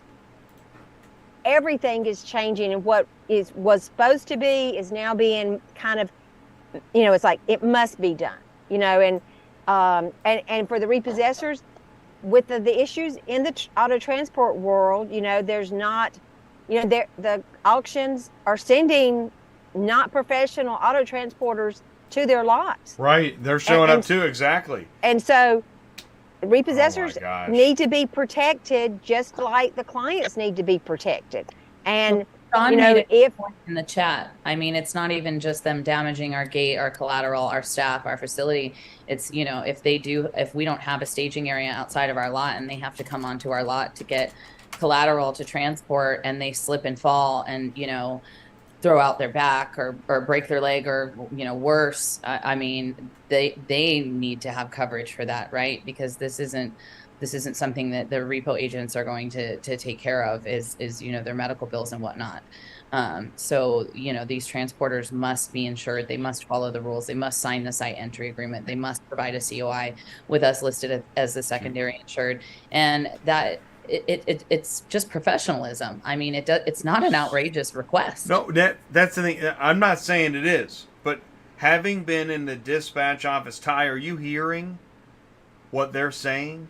Now, and the reason I'm talking like this, because if the rest of the auto transport world of just random whatever, and I'm talking about maybe a number one load board, if this gets out that they're saying this, and the rest of the auto transport industry hears this, man, no repo load will ever get picked up again. Maybe. Jay, listen, that's just the point. I mean, the deal is we're bringing this to you guys' attention because I think it was said earlier by John in our chat. What if someone comes on our lot, slips out of their truck, breaks their neck, and dies? Who's responsible for that person on our lot? I agree. I'm being real. I know you agree. Yeah. My point is, what do we do? Renee said this earlier. If everyone was held to the same standards that us on this call that repossessed vehicles is, we wouldn't have this problem. The problem is the only person that are held to the fire is recovery agents, and that must change. And this is one of those deals, and I don't know whether it's maybe we need to focus on the top down, where it's the brokers and the auctions that are sending these guys that are ill-equipped and ill-prepared and under license. Maybe they need to sign this deal, and they say they'll hold us harmless in the event one of these guys come on a lot and do some damage. The key is we got to have some type of conversation about this. Well, so here's what, now that I've said that, and I'm with you. What it would lead me to is this. Number one, this is why no transporter can go on the lot. Number one, because transporters do not understand why they can't go on the lot. Well, some of us don't have the capability to not. I mean, not every repo yard is the same. There you go. Some of us don't have a choice. I mean, some of us are on a 2-lane road. There's nowhere for us to drag out the cars. Some of us have a small space. Some agents probably have a shared space where they lease part of this lot. So whatever the situation is, we can't have a different set of standards for every different kind of lot. We have to have one set of standards regardless. And the transporters and the auctions, the carriers, the dispatchers, everyone needs to kind of be educated about this. And it's funny because it's almost like this situation suddenly came up again. We have already gone down this road and have educated, and we kind of thought that we were good to go. And this situation actually just popped up again because, turnover, things like that, lack of education, lack of communication, where we had, a certain client in the space very upset about this situation and wanting to, to ban agents that have this set of rules, but unfortunately they'd have to ban the majority of us because they were just misinformed that most agents are already operating this way. Okay, so I guess the first thing is we have agents on this group in this room right now. So how many agents in the room require the transport guy to have the COI? Now on the work, if they slip and fall, wouldn't that fall under a work comp? If they have work comp. Yeah, most of these people are independent contractors. I mean, they may be owner operators. Yeah. The one man, right. So like in the state of Missouri, if you have one guy, you don't have to technically have work comp. You should maybe have a disability income policy for yourself if you were smart, but otherwise. Well, you don't have to have it in Texas either. It doesn't matter if you have 5 employees or 500 employees. You actually don't have to have it in Texas. Oh, okay. I didn't know that. It's mandated here in Michigan. We have to have the workers' comp unless you're just the owner only working. Then you don't have to have the workers' comp. Okay. All right. So everybody here, if a transporter comes on your lot, maybe you haven't seen this guy before, or the company, I guess that should be the right way to put it. Stop what you're doing. I need your insurance. Raise your hand if that's the way it goes. Does it go like that? Well, we use ClearData, as you guys know. I wouldn't say it goes exactly like that, Ty. This stuff is taking place before the transporter. Oh, because they got a call. Right. You got to do the 24-hour call in advance. No, we don't do that anymore either. No. We all use ClearData. They got to upload their BOLs. They got to schedule an appointment. We got to go in and approve the appointment. So if it's someone that we haven't seen before, we call them right away. Hey, I'm going to email you this. You need to get this signed. You need to get me over a COI sent from the carrier of the insurance, not from you, that lists us as a secondary insured, and you need to have this done before the day of your appointment, or your appointment will be canceled. Yep, that's the same thing we do. It's a site entry agreement. They have to have the site entry agreement signed off on, approved of, and then we have to have a copy of the insurance for anyone that's even allowed on the lot. If they're not, and I've got a list of qualified ones that are actually can come to my lot, and there's a list of them that aren't. And they still try to book all the time and say, sorry, not denied. You're not. You're right. You're See, denied and because that's you're not qualified.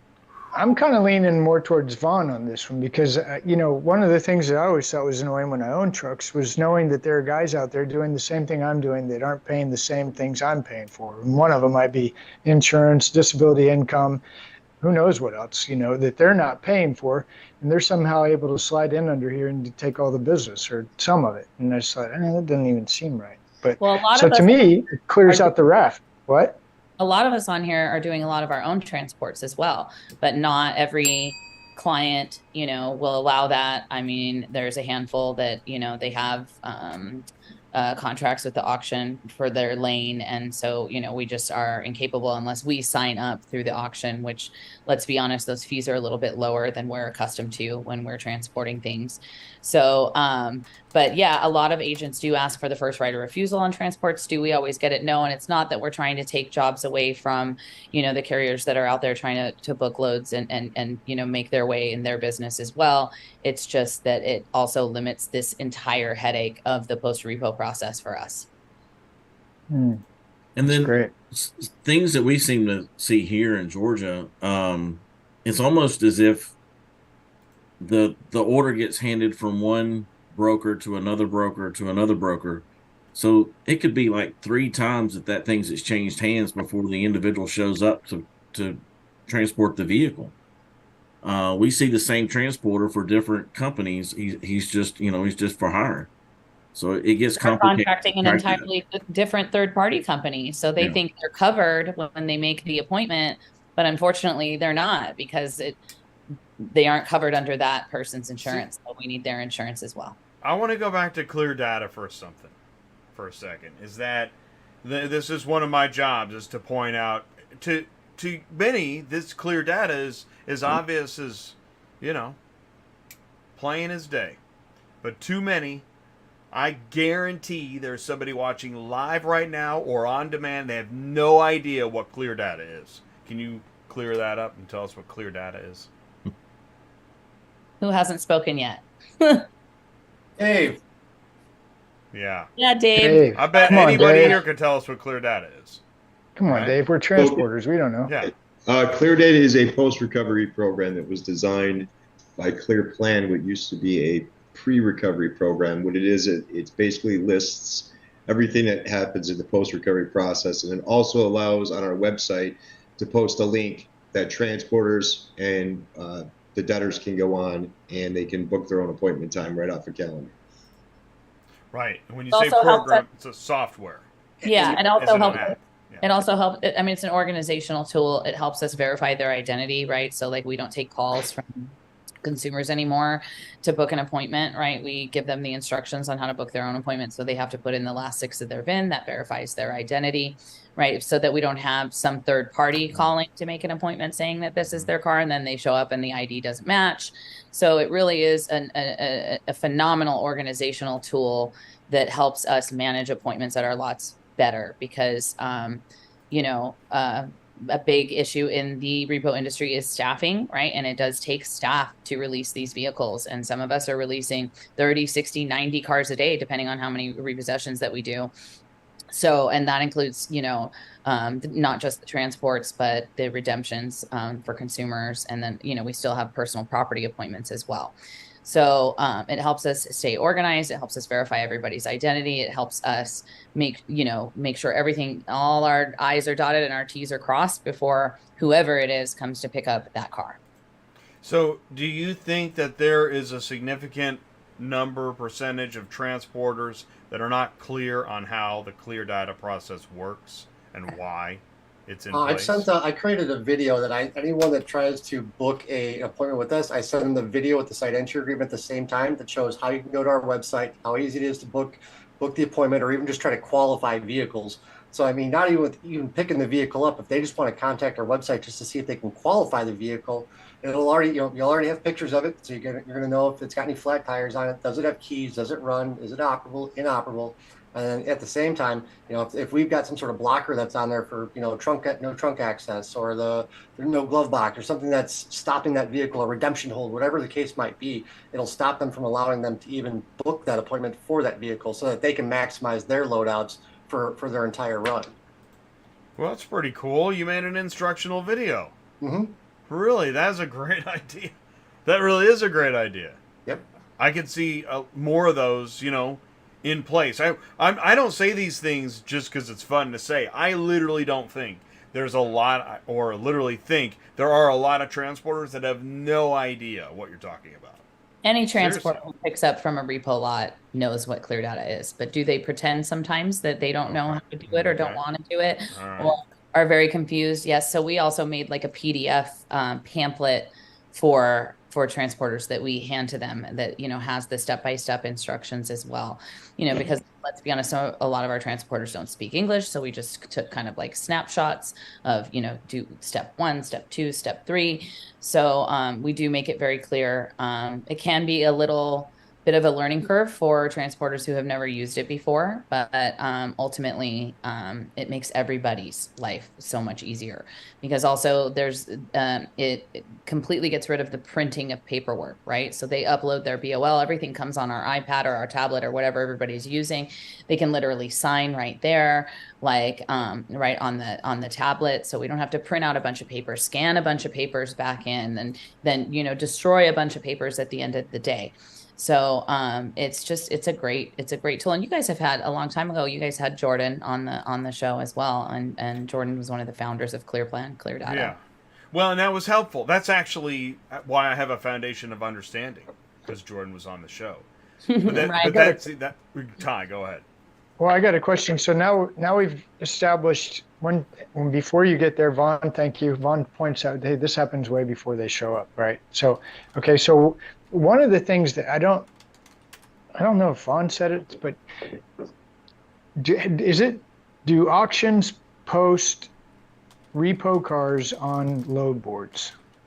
That's one question that I've had for a long time. We see that a good bit. There'll be someone just coming down the East Coast, and there'll be an oddball car leaving Atlanta headed somewhere to Florida, and it'll be a one-time guy with a truck and a trailer. Doesn't even look to be equipped to be doing an auto transport in general, and he'll just show up randomly with no understanding of what ClearData is or anything like that. That's what I'm talking about. Thank you. The ones that come off the load board are probably the real. And that's all day long, right? But it doesn't sound. But No, it Bree's doesn't right. sound Those like the people that come to us on a regular basis. They understand the procedure. We've educated them. They now understand how to follow the program. That's part of building a lane, Jay. So and the people. unfortunately, Yeah, go ahead. for those guys that do just show up because it's a one-off for them, the policy doesn't change, and they will get turned away. They are turned away. You're right. They usually leave a little upset. So, maybe. but how does that get fixed? Right, we're identifying a problem, and then. Oh yeah, that goes back to the auction. Well, okay, I like that. Right? I mean, tell me if I'm wrong.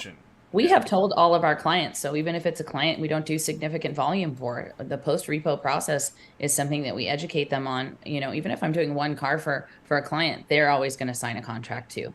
So we educate them all on the post-repo process. It is kind of up to them to communicate, you know, if they're going to use these one-off guys and they want the car taken from Texas to Florida or Georgia or whatever, it's their responsibility to communicate that. And, you know, did you see the listing I pulled up just today of an in-op car, which I'm almost positive was Repo? Nowhere in there did it say go to cleardata.com. I mean, I'm not putting fault anywhere, but I don't know if the education's getting out.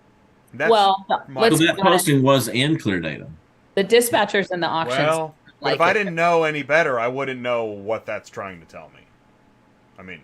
Wait a minute. That was the post. Who just said that was in ClearData? Who said that? I think John said that was me. Yeah. John. So the picture that Jay had up during his news. That was from Ready Logistics. I pulled it from Ready Logistics. Okay. And I promise you, Ready Logistics knows the rules. And I'm not. Yeah, right. I'm not going to weigh in whether they do or not. But the random guy that's looking at that load, all they're looking at is the dollar amount and the pickup and delivery. And all that other stuff is like, yeah. And nowhere did it say, learn about ClearData, or if it did, I didn't get it. I'm just saying that the education component is a little light. That's all I'm trying to point out. No, that's a good point.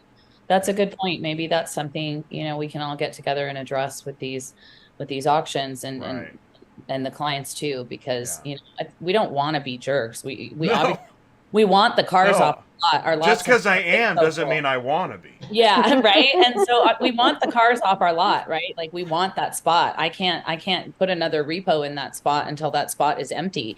So it's not that we don't want to release the cars. We just want to make sure that, you know, we're protected while doing it. So I was just going to say, I was looking at one of the transport orders that I've got for dispatched over to me for bringing a vehicle down to a Manheim auction. And it even gives our phone number that's on there. But when you call our phone number, it automatically redirects you back to go to the website to book everything right there online. So we've got that in the. And I've noticed that in the past, even when I was dispatching, that's how I began to learn there are other processes that I needed to understand. But it didn't happen until I'd already booked the load. So whoever was dispatching loads to me wasn't helping me learn. It was the recovery lots I was actually trying to send drivers to pick up from. And by that point, it's almost too late. That's the problem. Right? Because now the time window's gone and all that stuff. Okay, so if I'm following this story, this conversation, I'm enjoying it, and I'm thinking, okay, so it seems like maybe we don't have it completely under control, but maybe not as much friction as a couple years ago. Is that a fair assessment? With the transport guy? 100%. I mean, it's much less of a headache for us these days than it was, you know, a few years ago, for sure. And I think we met about a few years ago. So I'm just going to ATI is going to take all the credit for throwing away the repo hammer, and that's why we all get along. I don't know where it is. Well done. Hey, I thought you were bringing that to Used Car Week. Well, that's why I dug it out. Ty was here, actually, when I dug it out of the archives. I had to go down in the tunnels and miles back in with the soup cans and the bomb shelters, but I did find it. I guess as I'm following the conversation, I'm finding encouragement, and here's why. Because I keep hearing Bryanna and I keep hearing Ryan say, same transporter. I deal with the same guys. They might be picking up for a different client, but I keep seeing the same guys. I did hear that. So I find that encouraging, because to me, that means I got transport guys out here that understand I'm building a lane, right? And part of this lane is you pick up at one end and you drop off maybe at an auction.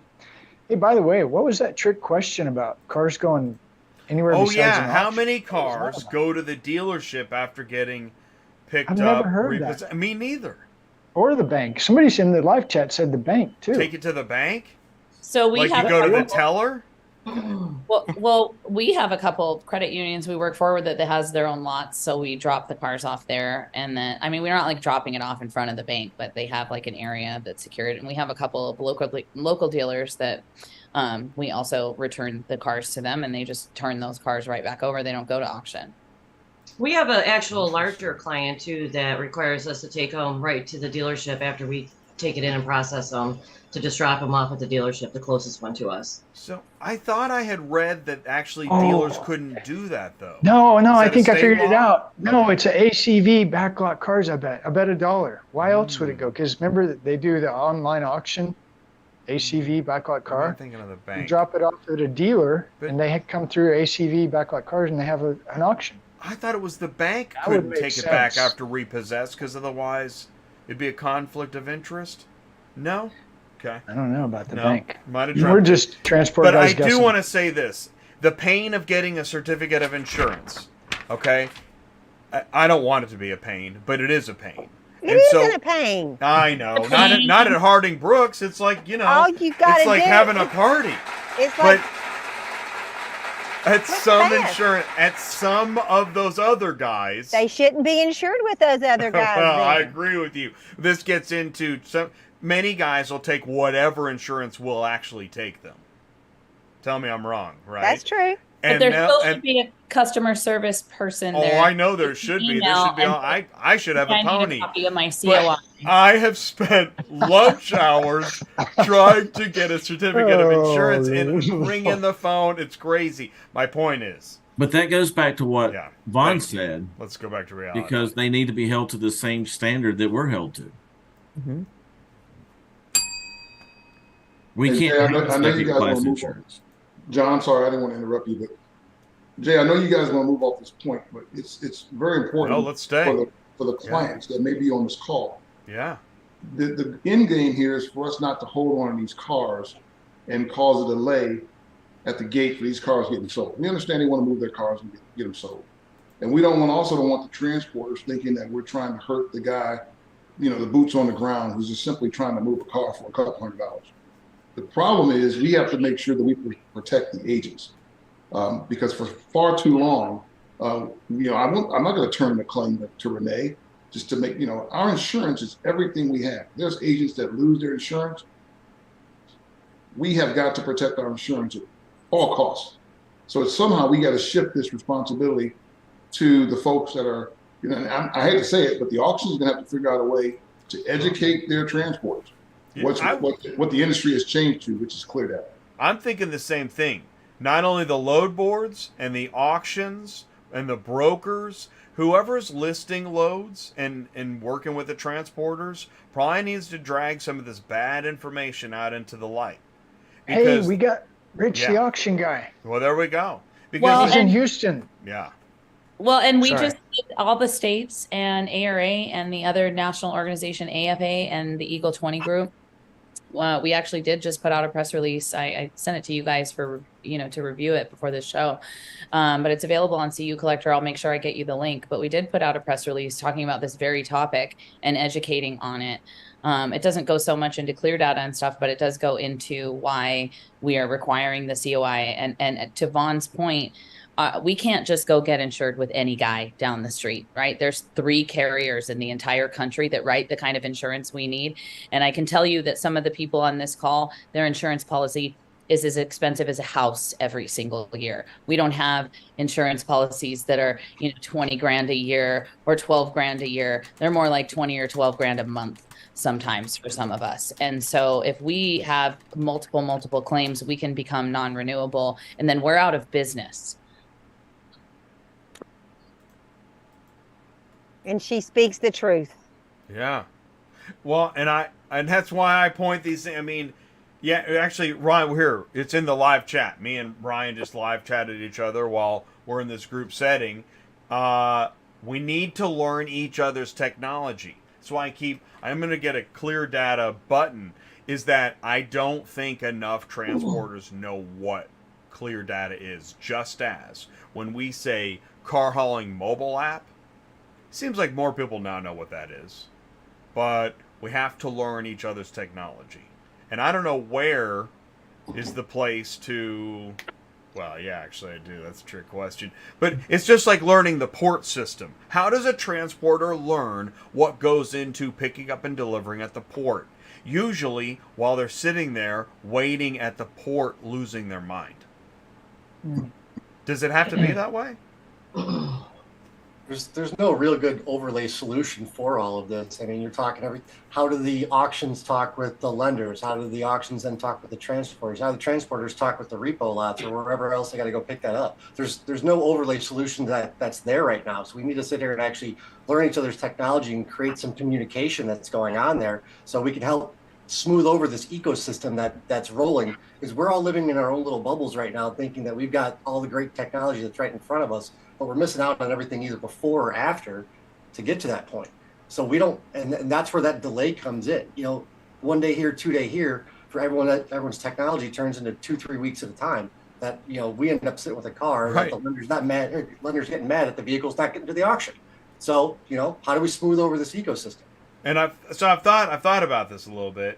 Rather than you know, surfing that day's terrible, horrible news, you know, who's used Duolingo? You can learn Spanish in like 5 minutes a day. All right, if you're already in about 4,000 apps, anyways, what if there was one to teach you 5 minutes of important auto logistics, transportation, repossession information, just 5 minutes a day?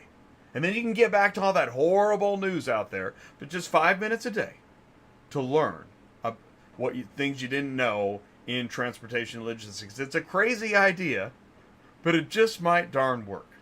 Well, there you go. There's your next, you and Ty's well, next. I don't build apps, but yeah, no, I hear you. No, and maybe that's where some of this is headed. I don't know. Shoot, man. We got, how many repossession recovery professionals do we have here with us tonight? I don't mean just on screen in the live chat. Yeah, who else this in is the chat? amazing. All right. Yeah, I just did that speed bump. All right. Yeah, okay, but go ahead. One suggestion.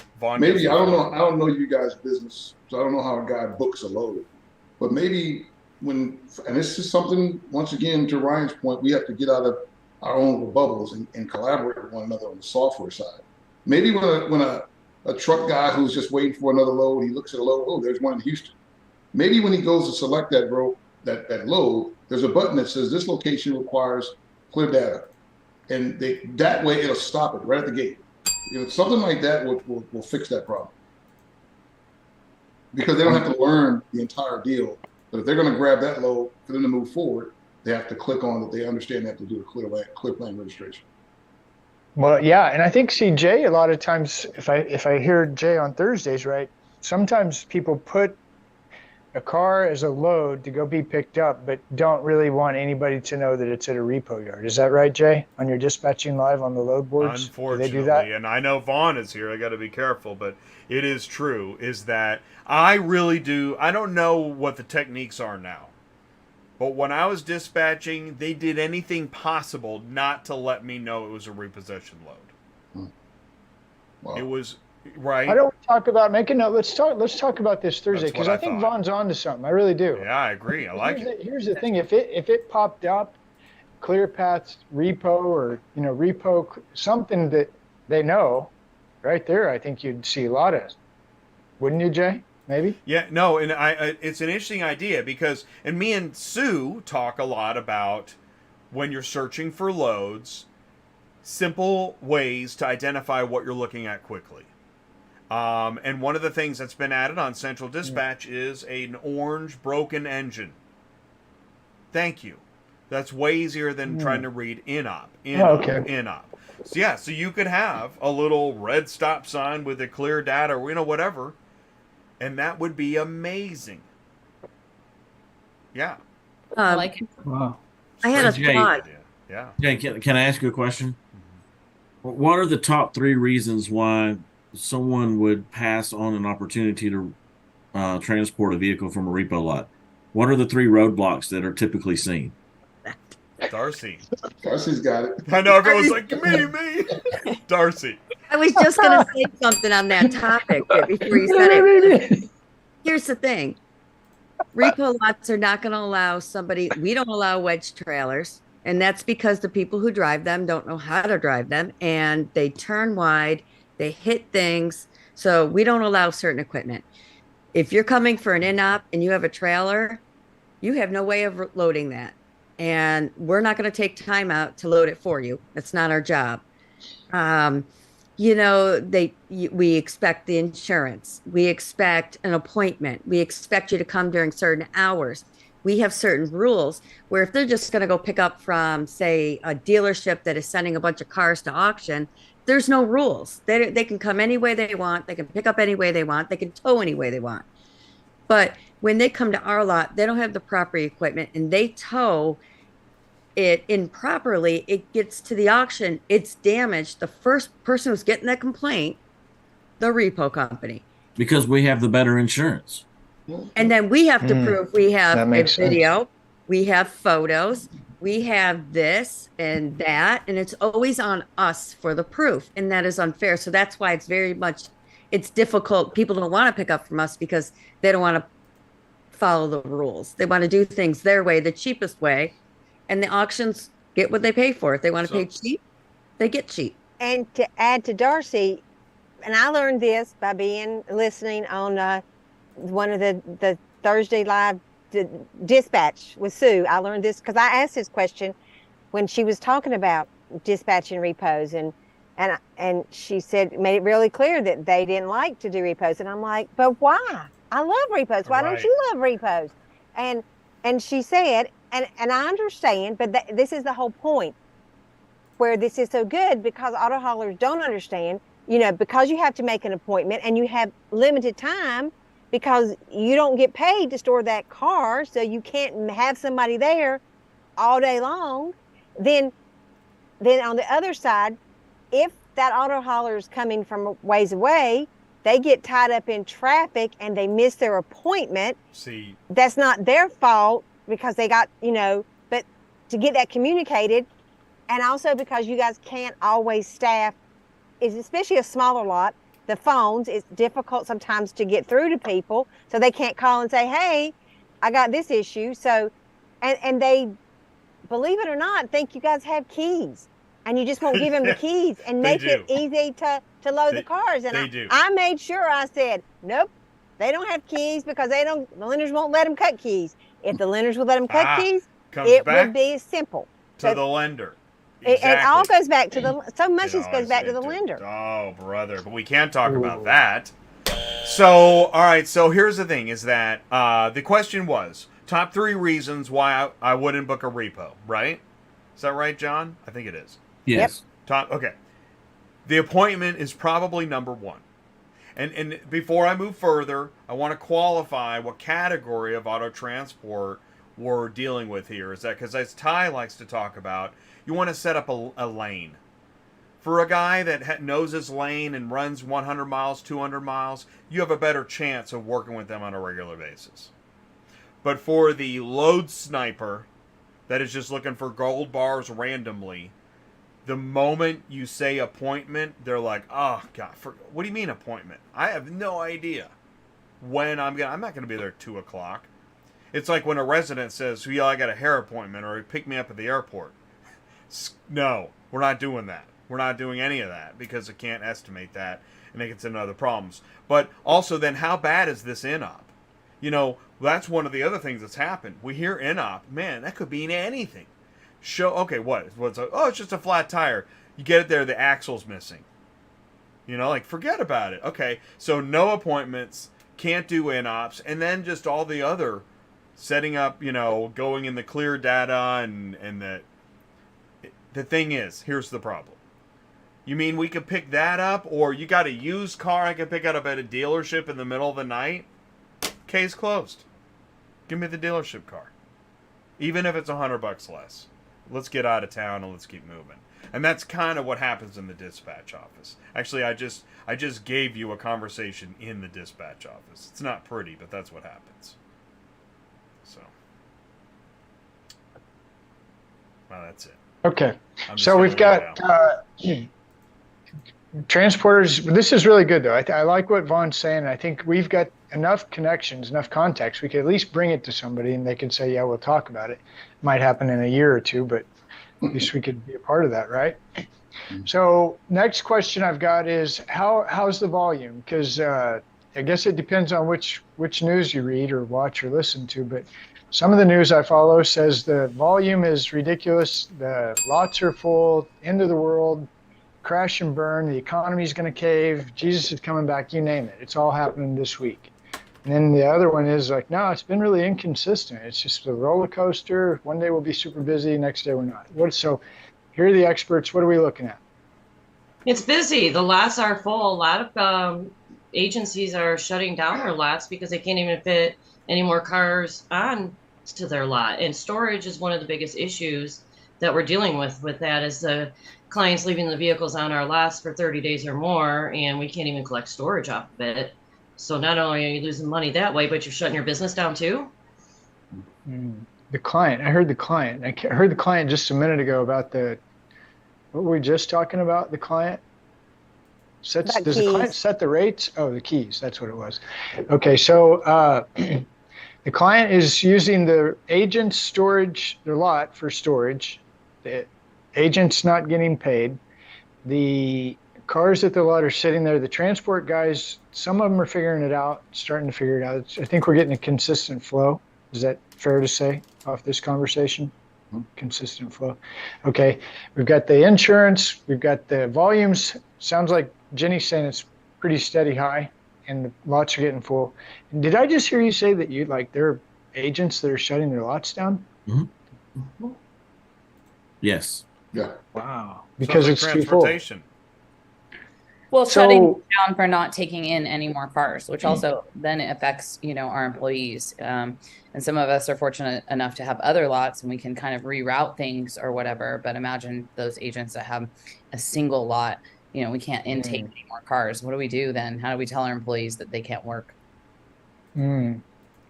That's crazy. Hey, by the way, sorry to jump. I'm like a rubber ball in a concrete room, but how's drivers? Is everybody good on drivers? Or we need drivers? What's that looking like? I'm always looking for drivers. We've had to get super creative with sourcing talent.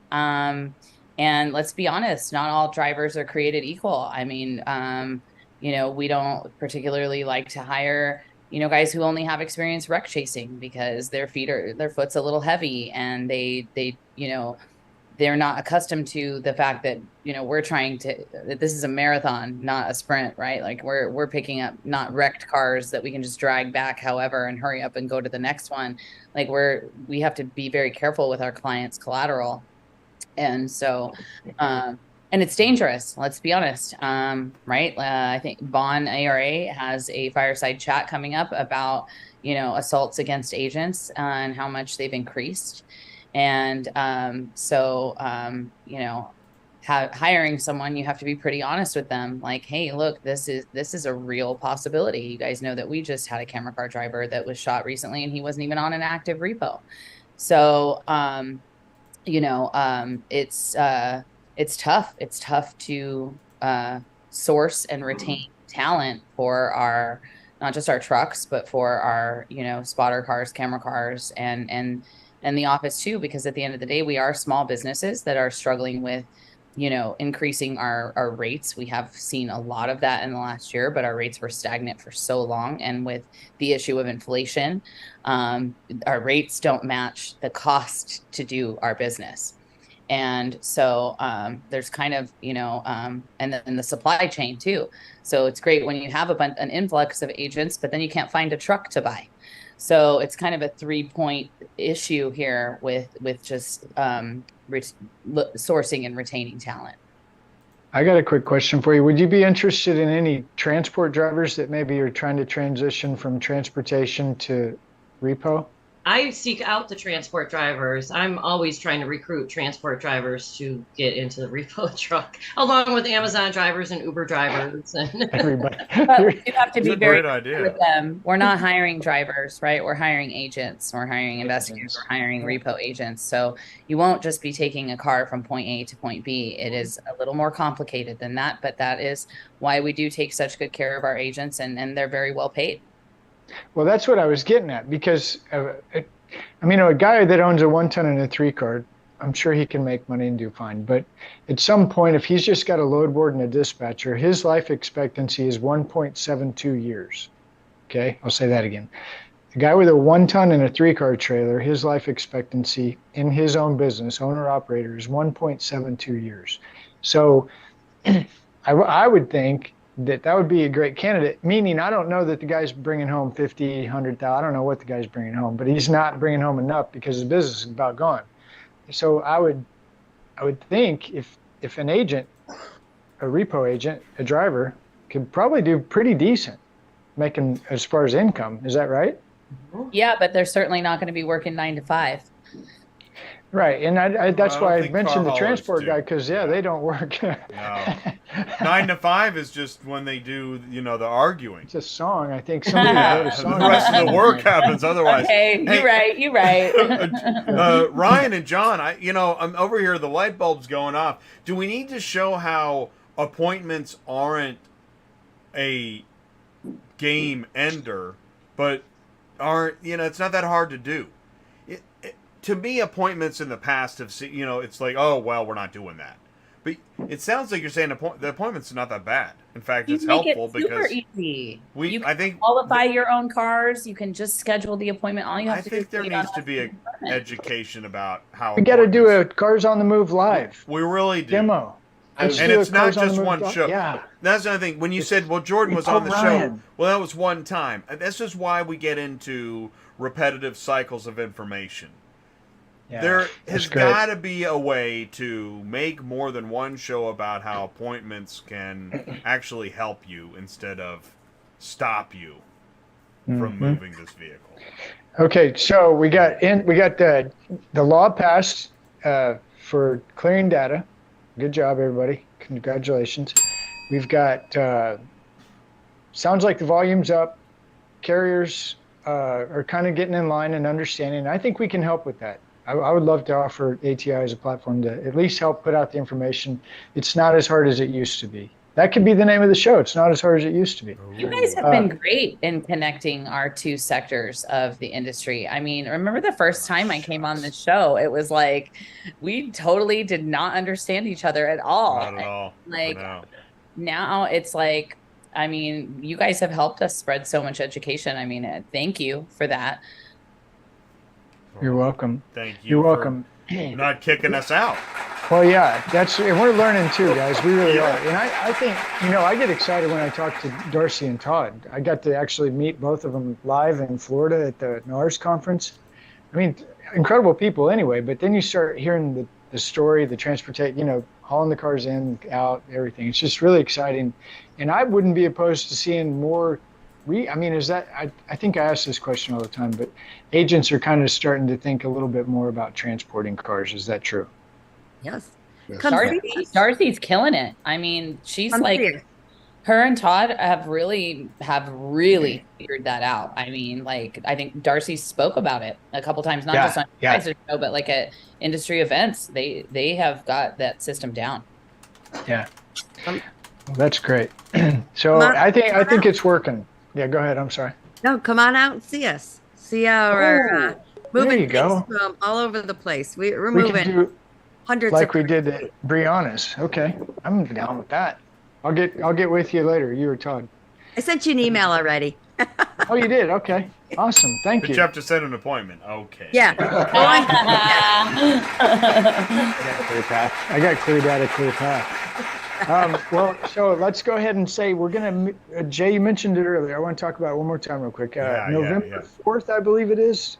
4th? Oh, yeah. So, let's do that. That's a great idea. Let's share the screen and let's go to usedcarweek.biz. No, yeah. Uh-oh. What happened now?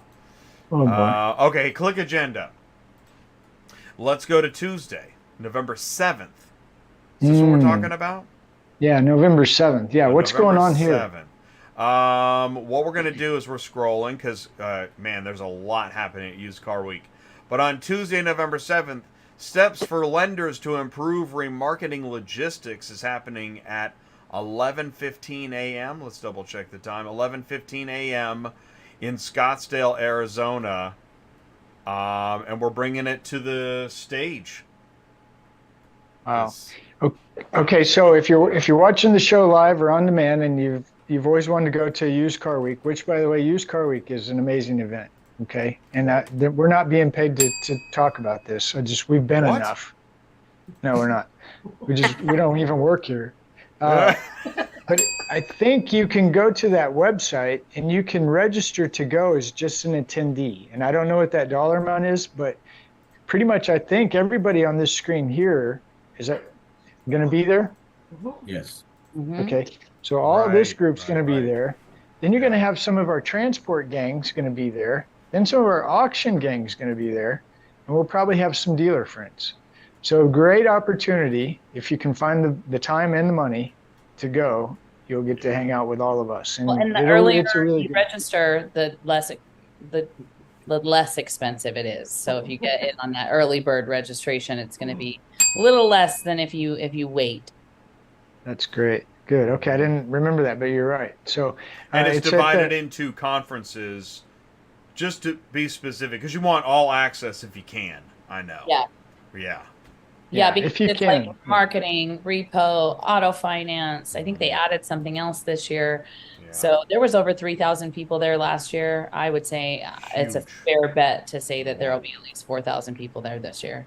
Yeah. Well, and the good thing about this is that sounds like a scary number, and I've never been to a conference. And oh my God, what do I wear? How does it work? Call Ty, 417-483-2764. I can help you pack your bag. I can tell you what you're going to need, and I'll help you walk around and introduce you to lots of people. And it's a very it's kind of a tight group. I don't mean tight as in like you can't come in the group. But I mean not impenetrable. Exactly. Yeah. They're very. It's a welcoming. Yeah. I mean, I've always enjoyed it. Bill Zadite, Cherokee Media, Joe Obervie, Nick Zulovich. Those are our friends. You just start walking around. You start walking into rooms, and you start getting educated. You start meeting people, and then you're having a Danish. Business it's cards. Incredible. Yeah. And then there's a party. Where I met our friend Rich Levene. I met him at Used Car Week a few years ago, and his wife, Emily, she works at Allied Solutions. And so we've always committed to introducing each other to different people when we're at Used Car Week that we maybe wouldn't have met before. And so everybody there is willing to talk. It's not and communicate and network and educate. So it really is. It's probably one of my very favorite events. Mm-hmm. It's good. So go to Used Car Weeks if you can do it. Sign up, and we'd love to have you come. Yeah, there you absolutely. Absolutely. And if any questions, and I like that, Ty, really do call or text Ty. 417-483-2764. He really wants to help. I know we're in our final segment, and someone's thinking, really? We're not done yet? Is there anything that somebody really wanted to mention that we didn't talk about? Or maybe didn't talk about enough? That shocks me. But, I mean, it's good. Andrea, you don't have... Oh, Darcy. I have something. Back onto the transporters and storage issues.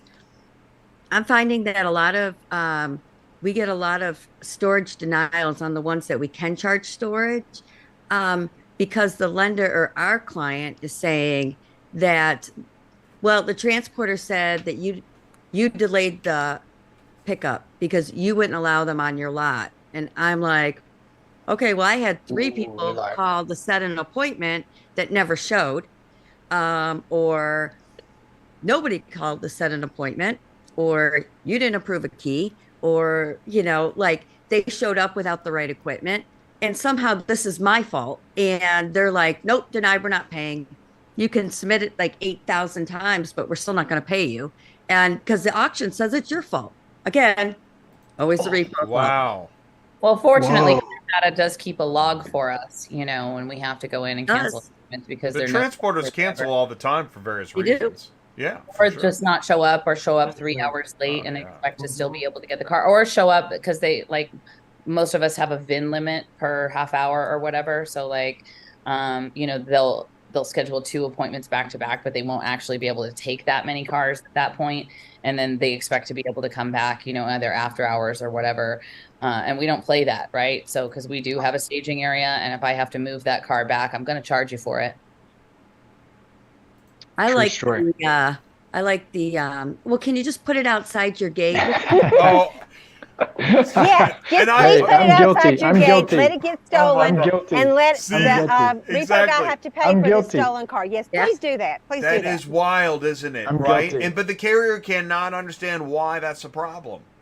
Right. I'm guilty. I used to do that all the time. Right. And it would drive everybody crazy. So I would end up like, okay, what if I send Bobby down there with his car to pull it out and get it off your lot? I don't care what you do with it.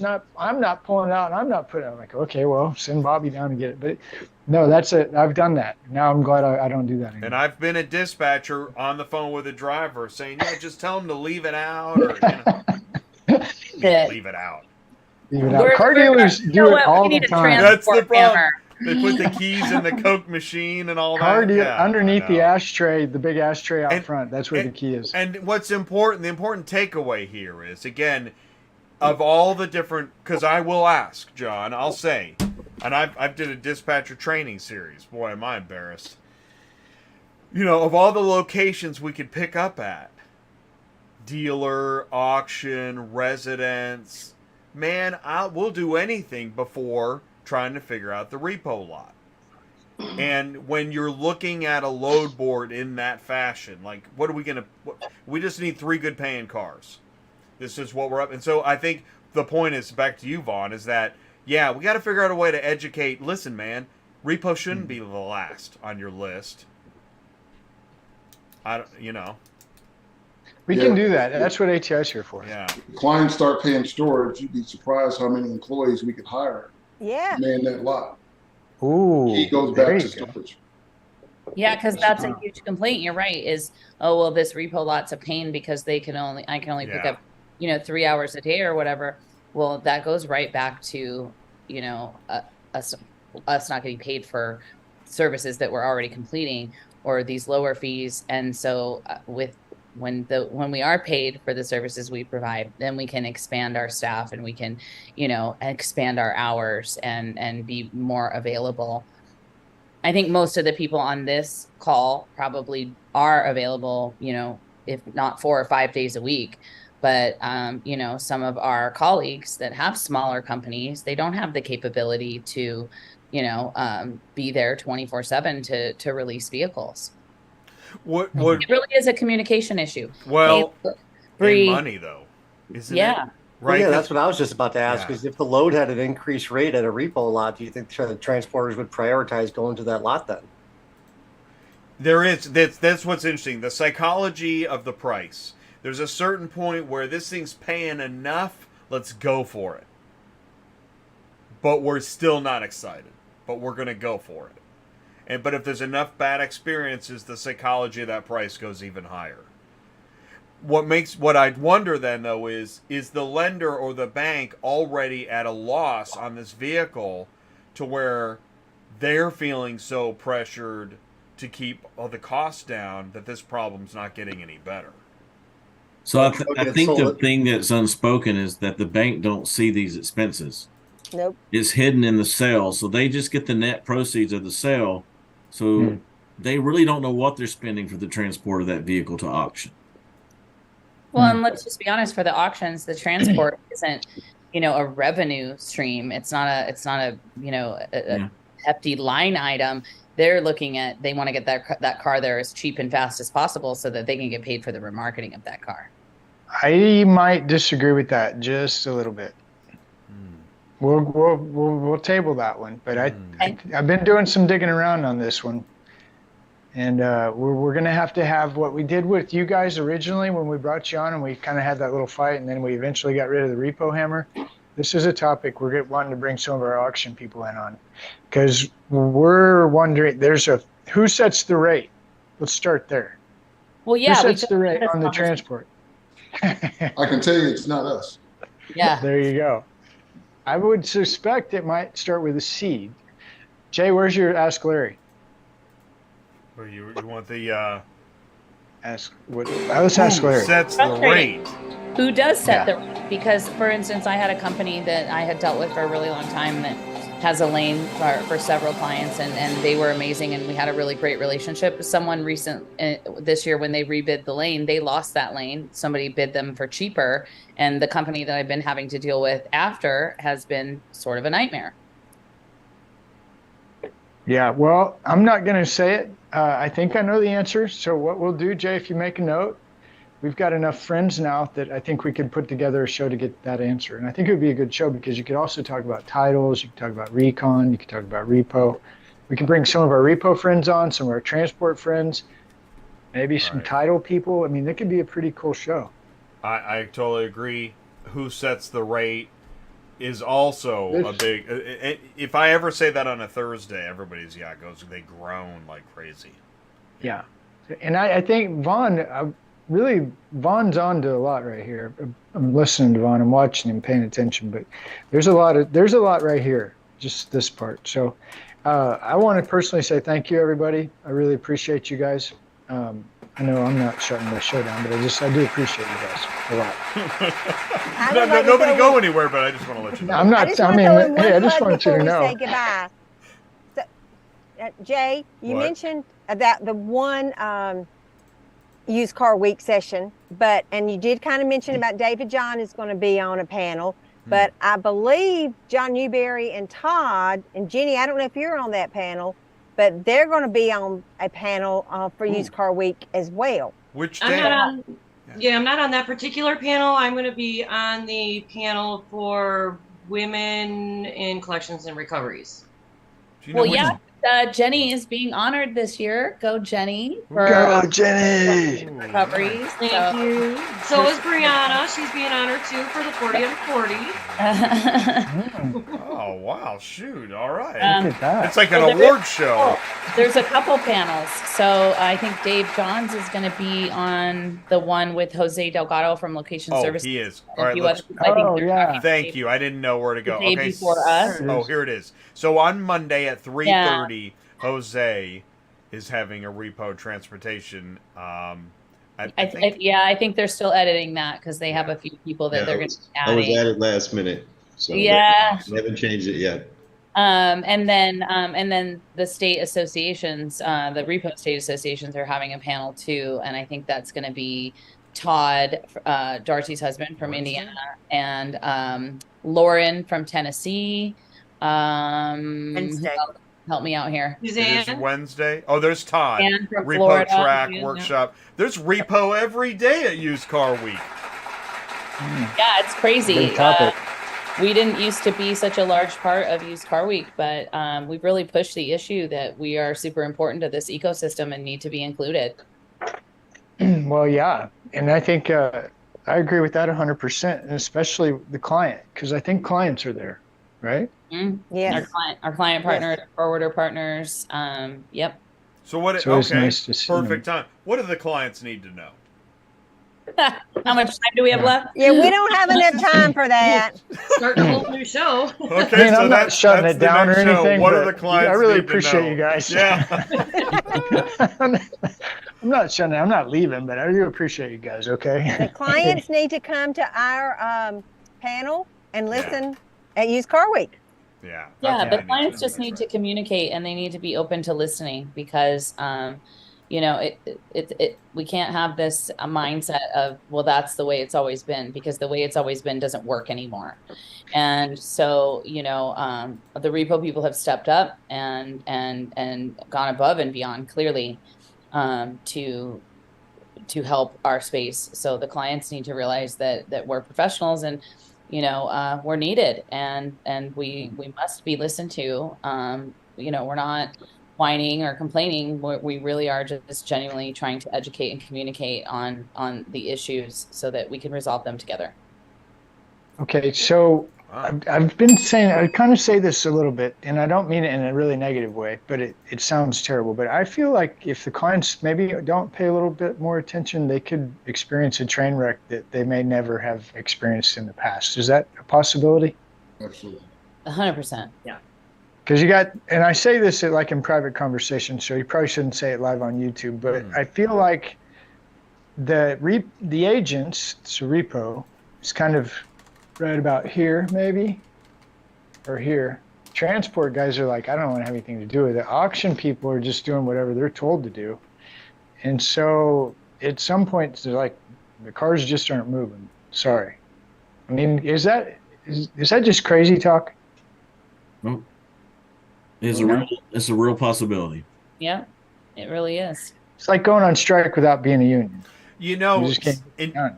you know what this is? The supply chain and the ports around COVID.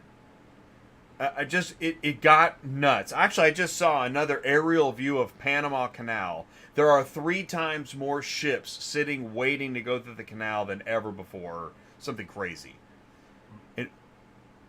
We're on the precipice of an actual, real nutty bottleneck here, right? Stay tuned and find out next Tuesday night on ATI. I mean, it's good for the show, but, it's not good for anything else. Yeah. Yeah, I think lender issues, that's a whole show in itself. And we have had a lot of productive forward motion with our lender and client partners, but there's always room for some more improvement. Well, and it just occurred to me, because there's a soundbite, Repo is up. All right. Yeah, that's it? That's the story? No. Whoa. Yeah, we got bigger topic. We got way bigger conversation. Bigger than Repo is up. Yeah. Okay. All right, to be continued then. So Repo Bunch was in April. We just did Vehicle Recovery Roundtable. This was amazing. We got Used Car Week coming up then in November. And we will... What do we do next? Do we have something we can do next, or we're good? We'll take a couple months off? It'll be NARS then. It'll be NARS. When is Be NARS? NARS before we know it. Yeah. What is it? in April? the spring? Vaughn? In April, I okay. believe it's April 11th and 12th, if I'm correct.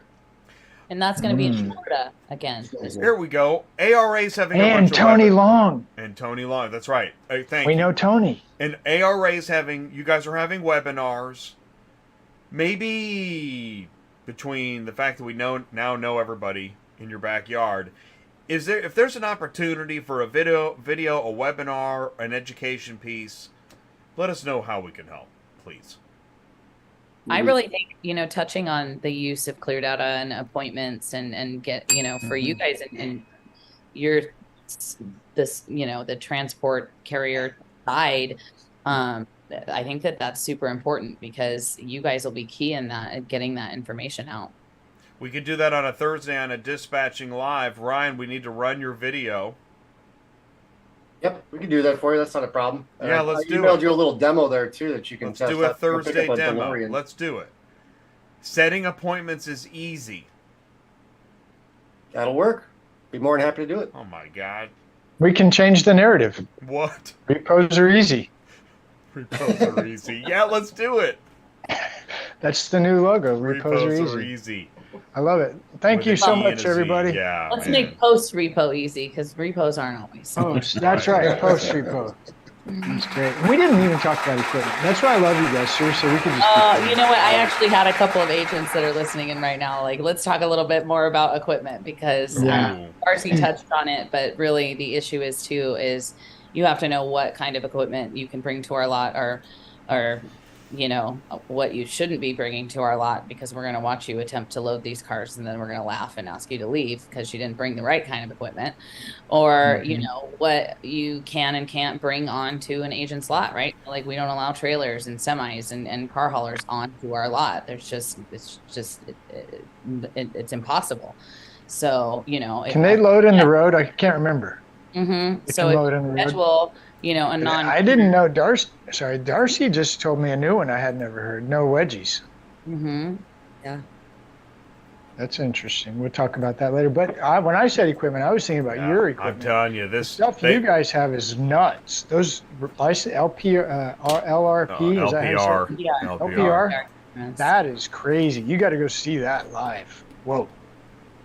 Yeah, it is. We are technology based. You know, we are not the repo people It's of a yesterday. video game.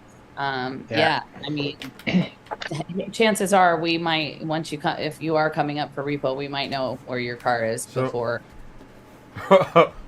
They do. Yeah, right. It's amazing. We know before Good stuff. you do. Yeah, so that if we do another show, we'll definitely Appointments make and equipment part of it. equipment. Yeah, There we appointments go. and That's a equipment. whole show. Yeah. Perfect. Because I got to tell you, I mean, I don't want to continue talking, but what you're talking about, I think there's a lot of guys have no idea what you're talking about right now. Like, And we're happy to educate, you know. So Yeah. I mean, That's we great. prefer it because and the average car hauler can't show up with a flatbed. That's not even an option.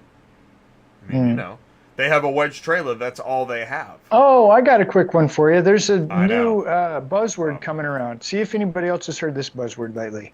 Drive away. What do you guys do? You guys ever have somebody show up and try to drive one away? Not the customer, like yeah. Oh yeah. Almost every contract we have with our clients state that they can't drive away to transport. There's specific Ooh. language in most of our contracts. Whoa. Okay. That's how great. many? All right. Whoa. How many guys do you have showing up that are going to daisy chain them together in like a 4 to 5 car centipede? Nobody sees that? No. No, not there. That's after the auction. That's a whole different group. I Yeah. realize, No. but it No, what I'm surprises saying me too- with as many of those as I see. Well, no, this is interesting because I didn't know you couldn't drive away. So now, to me, that just makes it even worse for the lender. You got the repo people that have maybe had it to here or here. You got the transport guys who are running that direction. The auction people who don't know what they're doing and who's setting the rate, right? And now, no, you can't. Oh, I just need the car off my lot. Can we drive it? Nope. Well, we don't drive away repos either. So, you know, Oh. even if the consumer came out and gave us the key, like that's just not a thing that we do. There's just far too much liability involved. And it's just not. What cartoon proper business best describes what Ty just laid out? Like Wile E. Coyote with like Elmer Fudd chasing. You know what I'm saying? Like that sounds. You're really painting a gnarly picture. No? I mean, I kind of. I'm seeing a crazy picture of what you're talking- what you're describing as a business. I'm seeing as almost a horrific cartoon. The idea that all these things are going to play together. I'm telling you, it's nuts. Wow. We are, guys. We're a horrific cartoon. Well, we're That's what not. it feels like sometimes. But it feels like it sometimes. That's what I'm talking about. Thank you so much. That's great. Okay. That was great. Nice to see everybody. Thank you guys. I was like, what'd you do? What'd you do? Okay, just But one you know, second. the hammer was such a hit that, you know, Yeah, it was just a got to hit. keep trying. Okay. John, I'm almost sure that I met you in Orlando because I Yes. remember I'm looking at your logo and I'm like, I know that logo. Okay. Yes, we met. Thank you. I feel a lot better now. All right. Good night, everybody. Night. Thank you all so much for being part Thank of you guys so Vehicle much. Recovery Thank you for having Roundtable. me. Hi, everybody. Thank you very much Night. for enduring the madness. See you We Thursday. love you Live. guys. We We'll love see you guys. Oh, thank you so much. We really love you guys too. We really appreciate it. That was awesome. All right, and that's a cut. Okay. No, I can't help because the thing is that one of the jobs that I have to do is I have to look at all of the fragments of the village, and I know, I'm positive, I know there is somebody watching live or on demand that is like, what are you guys talking about? It can't be that crazy. And the person thinking that is probably the lender, right? Or the consigner. There's no way it's that crazy. It's that crazy. Just the transport going, booking the load and then going to the agency lot and finding out that they missed their appointment or They booked 2 appointments. I heard that one too. I could totally see a carrier doing that. Booking 2 back-to-back appointments, hoping they make one of them. I guarantee that happens once a week. Every week. They were talking about equipment that you can't take on the lot. I'm telling you, there's a significant percentage of transporters in the United States that thought they were going to get rich because they saw a YouTube video. They got turned on to the #1 load board. They don't know anything about that they can't bring their equipment on your lot. They have no idea. Or that they need a certificate of insurance or an appointment or what ClearData is. They have no idea. None. I do a show every Thursday called Dispatching Live, and you should check it out. Lose a few brain cells, but this is auto transport. I mean, people do whatever they want. I'm not saying they should, but they do. And then you add the repo component, plus they have no idea even why there's all this compliance and rules. They have no idea. They don't know who a lender is or why it's going to the auction. They have no idea. So I apologize. If I take it off the rails with such a long show that and here's what's challenging. I realize that what I should be trying to do is trying to have like a highbrow conversation where everybody's got their briefcases and their pencils ready. I know that's what most other media are doing. But I'm not learning through that. I'm not learning. And I also know, like when I go to the trade show and I see the same thing on the stage that I just described, man, I'm not learning.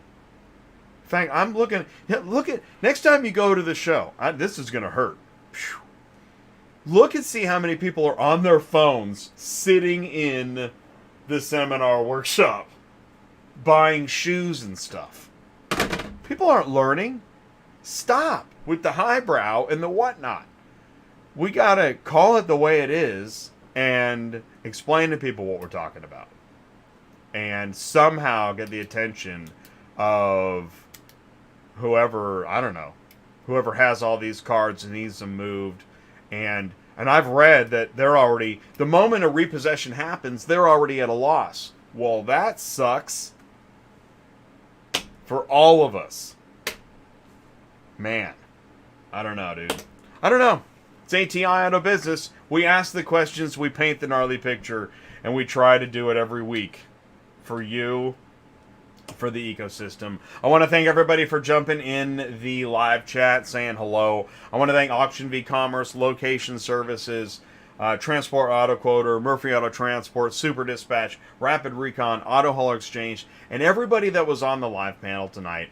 Really, thank you so much. And even like Andrea Amico, that guy is so busy, and he hung out the whole time. Man, that is amazing. That is powerful.